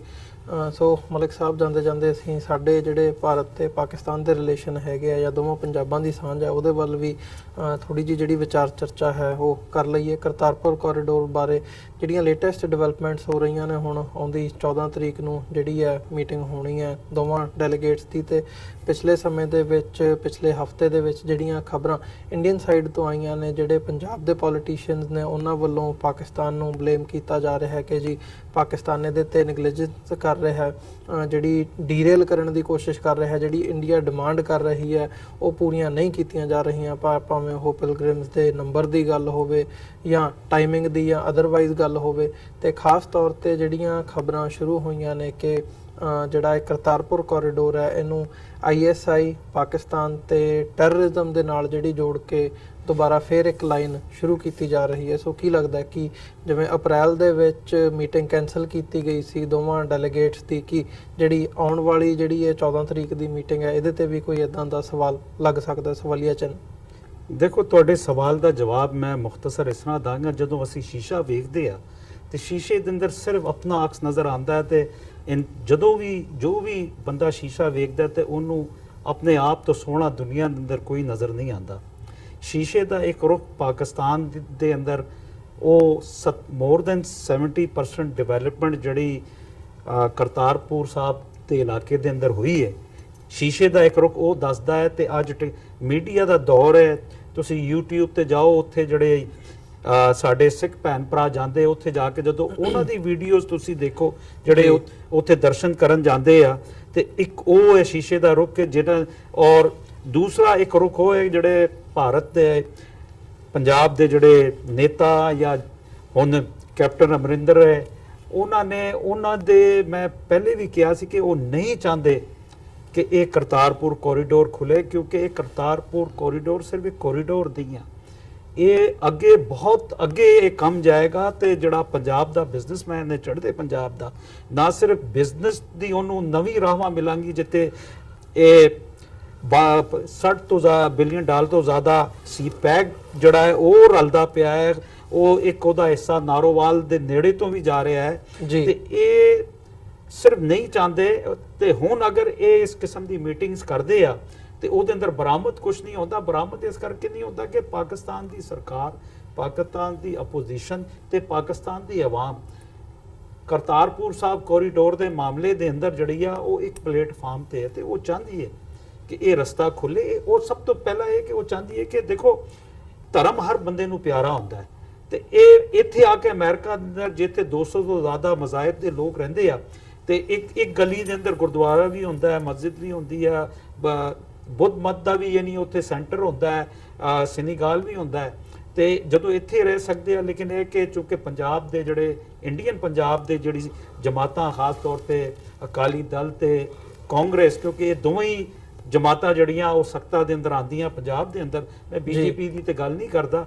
ਇਹਨਾਂ ਦੇ ਲੀਡਰ ਆਪ ਨਹੀਂ ਚਾਹੁੰਦੇ ਕੋਰੀਡੋਰ ਖੁੱਲੇ।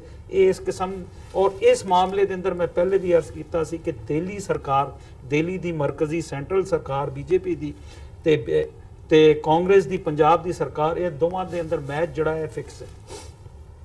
ਜੀ ਡਾਕਟਰ ਸਾਹਿਬ, ਜਿਵੇਂ ਕਰਤਾਰਪੁਰ ਕੋਰੀਡੋਰ ਦਾ ਜ਼ਿਕਰ ਤੁਸੀਂ ਆਪਣੇ ਸ਼ੋਅ ਦੇ ਵਿੱਚ ਵੀ ਕੀਤਾ, ਇੱਕ ਜਿਹੜੀ ਗੱਲ ਖਾਸ ਤੌਰ ਤੇ ਪਾਕਿਸਤਾਨੀ ਸਾਈਡ ਤੋਂ ਸਾਹਮਣੇ ਆਈ ਜਦੋਂ ਮਹਾਰਾਜਾ ਰਣਜੀਤ ਸਿੰਘ ਦਾ ਬੁੱਤ ਸਥਾਪਿਤ ਕੀਤਾ ਗਿਆ ਲਾਹੌਰ ਦੇ ਕਿਲੇ ਦੇ ਵਿੱਚ, ਸੋ ਜਿੱਥੇ ਉਹਦੀ ਐਪਰੀਸ਼ੀਏਸ਼ਨ ਹੋਈ ਹੈ, ਉਸ ਪਾਰਟ ਦੀ ਦੁਨੀਆ ਭਰ ਦੇ ਵਿੱਚ ਸਿੱਖਾਂ ਵੱਲੋਂ ਵੀ ਜਿਹੜੀ ਐਪਰੀਸ਼ੀਏਸ਼ਨ ਆ ਉਹ ਕੀਤੀ ਗਈ ਹੈ।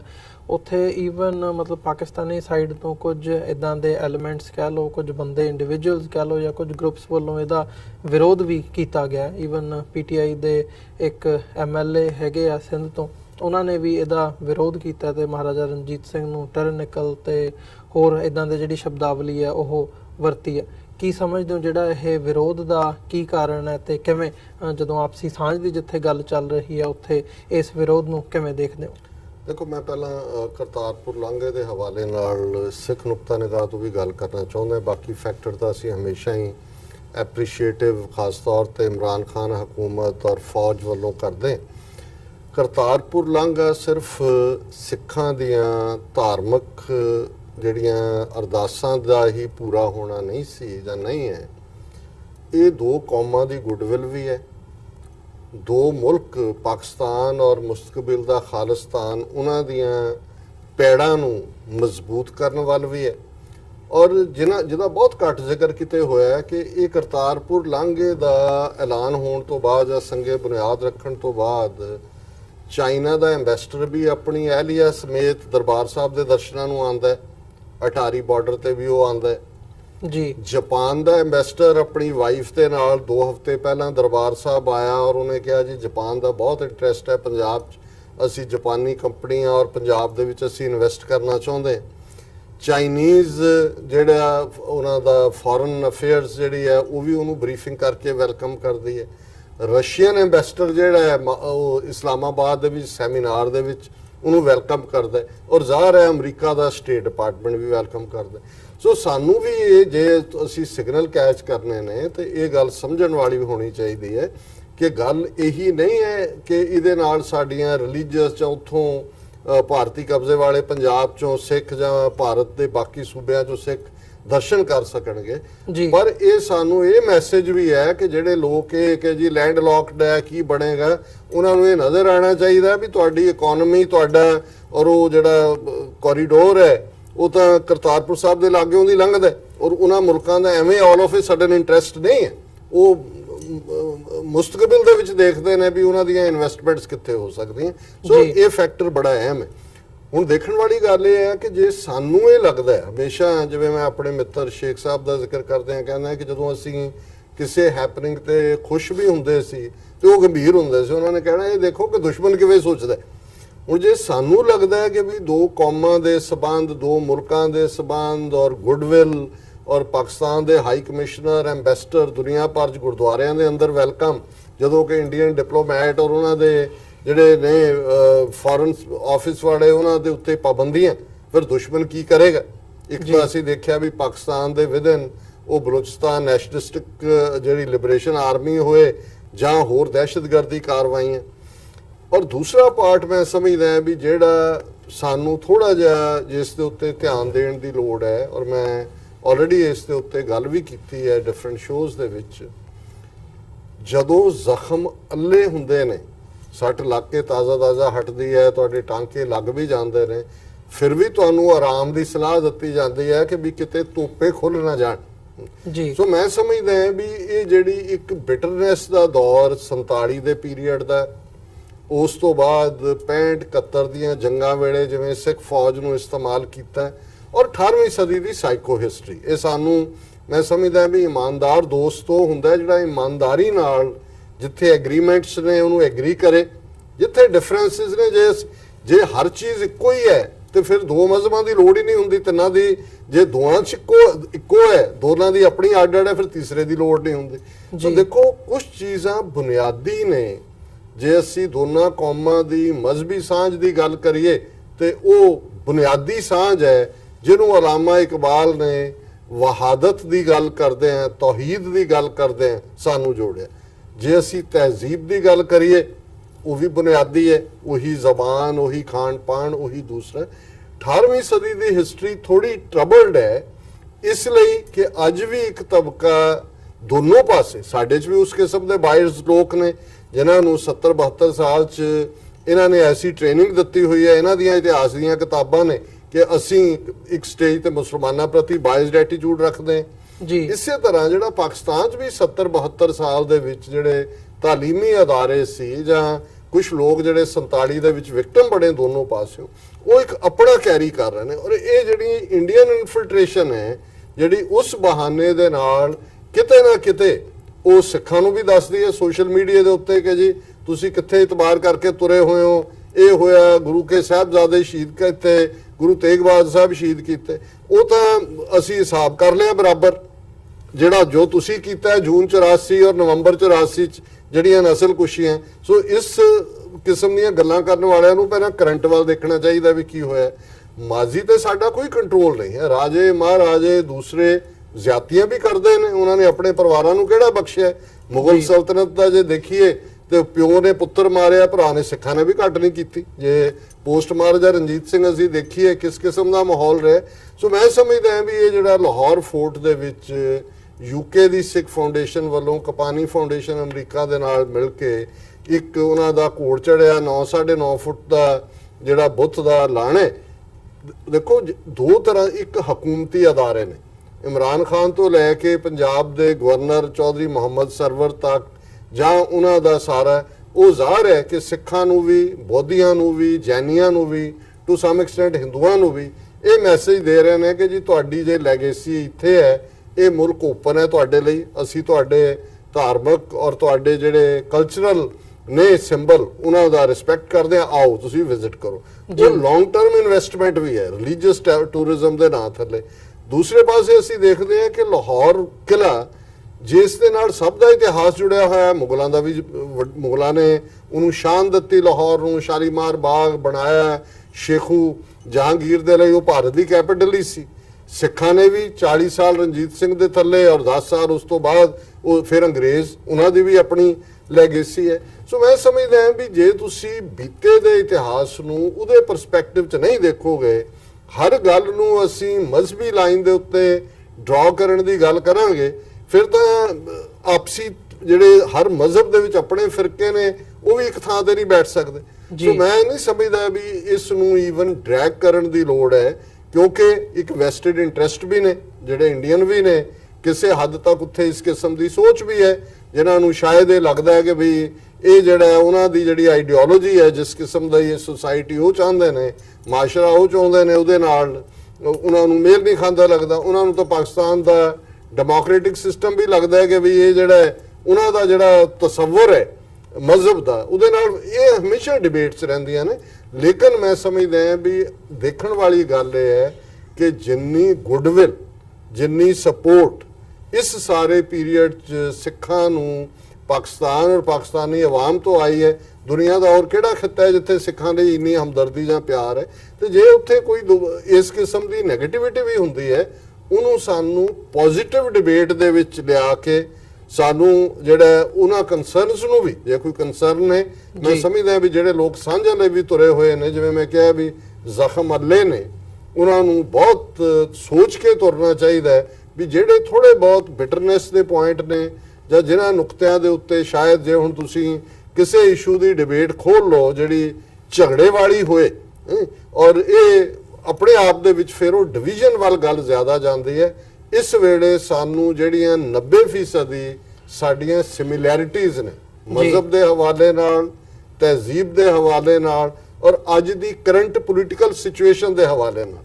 47 ਤੱਕ ਇੱਕ ਦੌਰ ਸੀ ਸਿੱਖਾਂ ਦਾ ਇੱਕ ਤਬਕਾ ਮਹਿਸੂਸ ਕਰਦਾ ਸੀ ਕਿ ਸਾਡੇ ਹੱਕ ਤਾਂ ਮਹਿਫੂਜ਼ ਨੇ ਕਿ ਮੁਲਕ ਡਿਵਾਈਡ ਨਾ ਹੋਏ, ਕਿਉਂਕਿ ਉਹਨਾਂ ਨੂੰ ਲੱਗਦਾ ਸੀ ਵੀ ਅਸੀਂ ਉਜੜਾਂਗੇ ਔਰ ਹੋਇਆ ਵੀ 40% ਉਜੜੇ ਉੱਥੇ ਰਿਹਾ। ਲੇਕਿਨ 47 ਭਾਵੇਂ ਸਾਡੇ ਲਈ ਇੱਕ ਦੁਖਾਂਤ ਵੀ ਸੀ, ਜਿਵੇਂ ਦੂਸਰੇ ਪਾਸੇ ਵੀ ਜਿਨ੍ਹਾਂ ਦੇ ਪਰਿਵਾਰਾਂ ਦੇ ਜੀ ਮਾਰੇ ਗਏ ਉਹਨੂੰ ਤੁਸੀਂ ਕਿਵੇਂ ਜਸਟੀਫਾਈ ਕਰੋਗੇ। ਪਰ ਇਹ ਸਿੱਖਾਂ ਦੇ ਲਈ ਇੱਕ ਬਲੇਸਿੰਗ ਇਨ ਡਿਸਗਾਈਜ਼ ਇਸ ਤਰ੍ਹਾਂ ਹੋਇਆ ਕਿ ਅੱਜ ਸਾਡੇ ਕੋਲ 50,300 square kilometre Indian occupied Punjab ਦਾ ਏਰੀਆ ਜਿਹੜਾ ਸਾਡੀ ਪੋਪੂਲੇਸ਼ਨ ਦਾ ਨਿਊਕਲੀਅਸ ਹੈ, ਜਿਹਦੇ ਤੇ ਸਾਡਾ ਖਾਲਿਸਤਾਨ ਦਾ ਬੇਸ ਬਣਦਾ ਹੈ। ਡਰਾ ਪਾਕਿਸਤਾਨ ਨਾਲ ਬਾਰਡਰ ਹੋਇਆ ਇਧਰ ਦਰਿਆਏ ਜਮਨਾ ਤੱਕ ਹੈ। ਸੋ ਇਸ ਵੇਲੇ ਸਾਡੇ ਲਈ ਜਿਹੜਾ ਕੋਈ ਵੀ ਇਸ ਕਿਸਮ ਦੀ ਬੇਮਤਲਬ ਬਹਿਸ ਜਿਹਦਾ ਮਾਜ਼ੀ ਨਾਲ ਸੰਬੰਧ ਹੈ ਉਹ ਕਿਸੇ ਵੀ ਐਂਗਲ ਤੋਂ ਪ੍ਰੋਡਕਟਿਵ ਨਹੀਂ ਹੈ ਔਰ ਇਹਨੂੰ ਦੁਸ਼ਮਣ ਦੀ ਜਿਹੜੀ ਸੋਚ ਹੈ ਉਹ ਚਾਹੇਗੀ ਕਿ ਬਾਰ-ਬਾਰ ਅਸੀਂ ਮਾਜ਼ੀ 'ਚ ਜਾਈਏ ਕਿਉਂਕਿ ਉਹਨਾਂ ਨੂੰ ਸੂਟ ਕਰਦਾ ਹੈ। ਜੀ ਮਲਿਕ ਸਾਹਿਬ, ਤੁਸੀਂ ਕੀ ਕਹਿਣਾ ਚਾਹੋਗੇ ਇਸ ਸਾਰੇ ਪਾਰਟ ਬਾਰੇ, ਮਹਾਰਾਜਾ ਰਣਜੀਤ ਸਿੰਘ ਦੇ ਬੁੱਤ ਤੇ ਜਿਹੜੀ ਹਲਕੀ ਉਹਦੀ ਵਿਰੋਧਤਾ ਹੈ ਉਸ ਬਾਰੇ? ਦੇਖੋ, ਉਹ तमाम ਉਹ ਕੌਮਾਂ ਜਾਂ ਉਹ ਕੌਮ ਜਾਂ ਉਹ ਕਬੀਲਾ ਜਾਂ ਮੁਲਕ ਜਿਹੜੇ ਮਾਜ਼ੀ ਦੇ ਅੰਦਰ ਜ਼ਿੰਦਾ ਰਹਿੰਦੇ ਆ ਜਾਂ ਉਹ ਸ਼ਾਨਦਾਰ ਰਵਾਇਤਾਂ ਜਿਹੜੀਆਂ ਮਾਜ਼ੀ ਦਾ ਹਿੱਸਾ ਬਣ ਚੁੱਕੀਆਂ ਔਰ ਹਾਲ ਦੇ ਅੰਦਰ ਉਹਨਾਂ ਨੂੰ ਕੋਈ ਫਾਇਦਾ ਨਹੀਂ ਪਹੁੰਚਾਉਂਦੀਆਂ, ਜਿਹੜੀ ਕੌਮਾਂ ਮਾਜ਼ੀ ਦੇ ਅੰਦਰ ਰਹਿੰਦੀਆਂ, ਮਾਜ਼ੀ ਸਿਰਫ ਸਿੱਖਣ ਵਾਸਤੇ ਹੁੰਦਾ ਹੈ। ਅਸੀਂ ਜਿਸ ਤਰ੍ਹਾਂ ਡਾਕਟਰ ਸਾਹਿਬ ਨੇ ਫਰਮਾਇਆ ਕਿ ਪੰਜਾਬ ਦੀ ਤਕਸੀਮ ਦੇ ਅੰਦਰ ਜਿਸ ਤਰ੍ਹਾਂ ਦੋਵੇਂ ਪਾਸੇ ਕਤਲੋ ਗਾਰਤ ਔਰ ਬੇਗੁਨਾਹ ਲੋਕ ਮਾਰੇ ਗਏ ਔਰ ਜਿਸ ਤਰ੍ਹਾਂ ਦੀ ਨਫ਼ਰਤ ਉੱਥੇ ਬਟਵਾਰੇ ਤੋਂ ਪਹਿਲਾਂ ਇੰਡੀਅਨ ਕਾਂਗਰਸ ਦੇ ਨੇਤਾ ਨੇ ਉੱਥੇ ਸ਼ੁਰੂ ਕੀਤੀ, ਉਹਦੇ ਅੰਦਰ ਪੰਜਾਬ ਜਿਹੜਾ ਹੈ ਉਹ ਇੱਕ ਬੈਟਲ ਫੀਲਡ ਬਣਿਆ। ਔਰ ਅਗਰ ਦੋਵੇਂ ਪਾਸੇ ਨੁਕਸਾਨ ਹੋਇਆ, ਤਾਰੀਖ ਵੀ ਸਾਨੂੰ ਇਤਿਹਾਸ ਵੀ ਉਹਦੇ ਬਾਅਦ ਗਲਤ ਪੜਵਾਇਆ ਗਿਆ 47 ਦੇ ਬਾਅਦ, ਲੇਕਿਨ ਮਾਜ਼ੀ ਜਿਹੜਾ ਹੈ ਉਹ ਸਿੱਖਣ ਵਾਸਤੇ ਹੁੰਦਾ ਹੈ। ਅਮਰੀਕਾ ਤੇ ਯੂਰਪ ਅੱਜ ਦੁਨੀਆ ਦੇ ਅੰਦਰ ਹਕੂਮਤ ਇਸ ਕਰਕੇ ਕਰ ਰਹੇ ਆ, ਇਹਨਾਂ ਨੇ ਆਪਣੀ ਮਾਜ਼ੀ ਦੀ ਗਲਤੀਆਂ ਤੋਂ ਸਿੱਖਿਆ। ਅੱਜ 2 ਯੂਰਪ ਸੀ, ਅੱਜ ਯੂਰਪੀਅਨ ਯੂਨੀਅਨ ਹੈ ਔਰ ਅੱਜ ਉਹਨਾਂ ਦੀ ਇਕਨੋਮੀ ਕਿੱਥੇ ਖੜੀ ਹੈ। ਛੋਟੇ ਛੋਟੇ ਮੁਲਕਾਂ ਫਰਾਂਸ ਤੇ ਇੰਗਲੈਂਡ ਦੁਨੀਆ ਦੇ 5-7 ਵੱਡੇ ਇਕਨੋਮਿਕਲ ਪਾਵਰ ਦੇ ਅੰਦਰ ਆਉਂਦੇ ਆ। ਤੇ ਸਾਨੂੰ ਵੀ ਚਾਹੀਦਾ ਹੈ ਕਿ ਆਪਣੀ ਮਾਜ਼ੀ ਤਲਖਨਾਕ ਜ਼ਰੂਰ ਹੁੰਦਾ ਹੈ, ਲੇਕਿਨ ਇਹ ਕਿ ਸਾਨੂੰ ਹਾਲ ਦੇ ਅੰਦਰ ਜੀਣਾ ਚਾਹੀਦਾ ਤੇ ਮੁਸਤਕਬਲ ਵਾਸਤੇ ਸੋਚਣਾ ਚਾਹੀਦਾ ਹੈ ਕਿਸ ਤਰ੍ਹਾਂ ਅਸੀਂ ਆਪਣੇ ਆਪ ਨੂੰ ਪ੍ਰਵੇਲ ਕਰ ਸਕਦੇ ਹਾਂ। ਜੀ ਬਿਲਕੁਲ। ਸੋ ਮੈਂ ਉਮੀਦ ਕਰਦਾ ਜਿਹੜੀ ਸਾਡੀ ਅੱਜ ਦੀ ਇਹ ਸਾਰੀ ਗੱਲਬਾਤ ਸੀ, ਸਾਡੇ ਦਰਸ਼ਕ ਜਿਹੜੇ ਸਾਡੇ ਨਾਲ ਦੁਨੀਆ ਭਰ ਦੇ ਵਿੱਚੋਂ ਜੁੜੇ ਹੋਏ ਆ ਤੇ ਖਾਸ ਤੌਰ ਤੇ ਜਿਹੜੇ ਭਾਰਤ, ਪਾਕਿਸਤਾਨ ਤੇ ਅਮਰੀਕਾ ਦੀ ਸਾਡੀ ਇਹ ਸਾਰੀ ਸਬੰਧਾਂ ਦੇ ਉੱਪਰ ਇਹ ਡਿਸਕਸ਼ਨ ਤੁਹਾਨੂੰ ਜ਼ਰੂਰ ਪਸੰਦ ਆਈ ਹੋਵੇਗੀ। ਸੋ ਇਦਾਂ ਦੀਆਂ ਹੀ ਹੋਰ ਡਿਸਕਸ਼ਨਸ ਲੈ ਕੇ ਦੁਬਾਰਾ ਫਿਰ ਤੁਹਾਡੀ ਕਚਹਿਰੀ ਦੇ ਵਿੱਚ ਅਸੀਂ ਹਾਜ਼ਰ ਹੁੰਦੇ ਰਹਾਂਗੇ।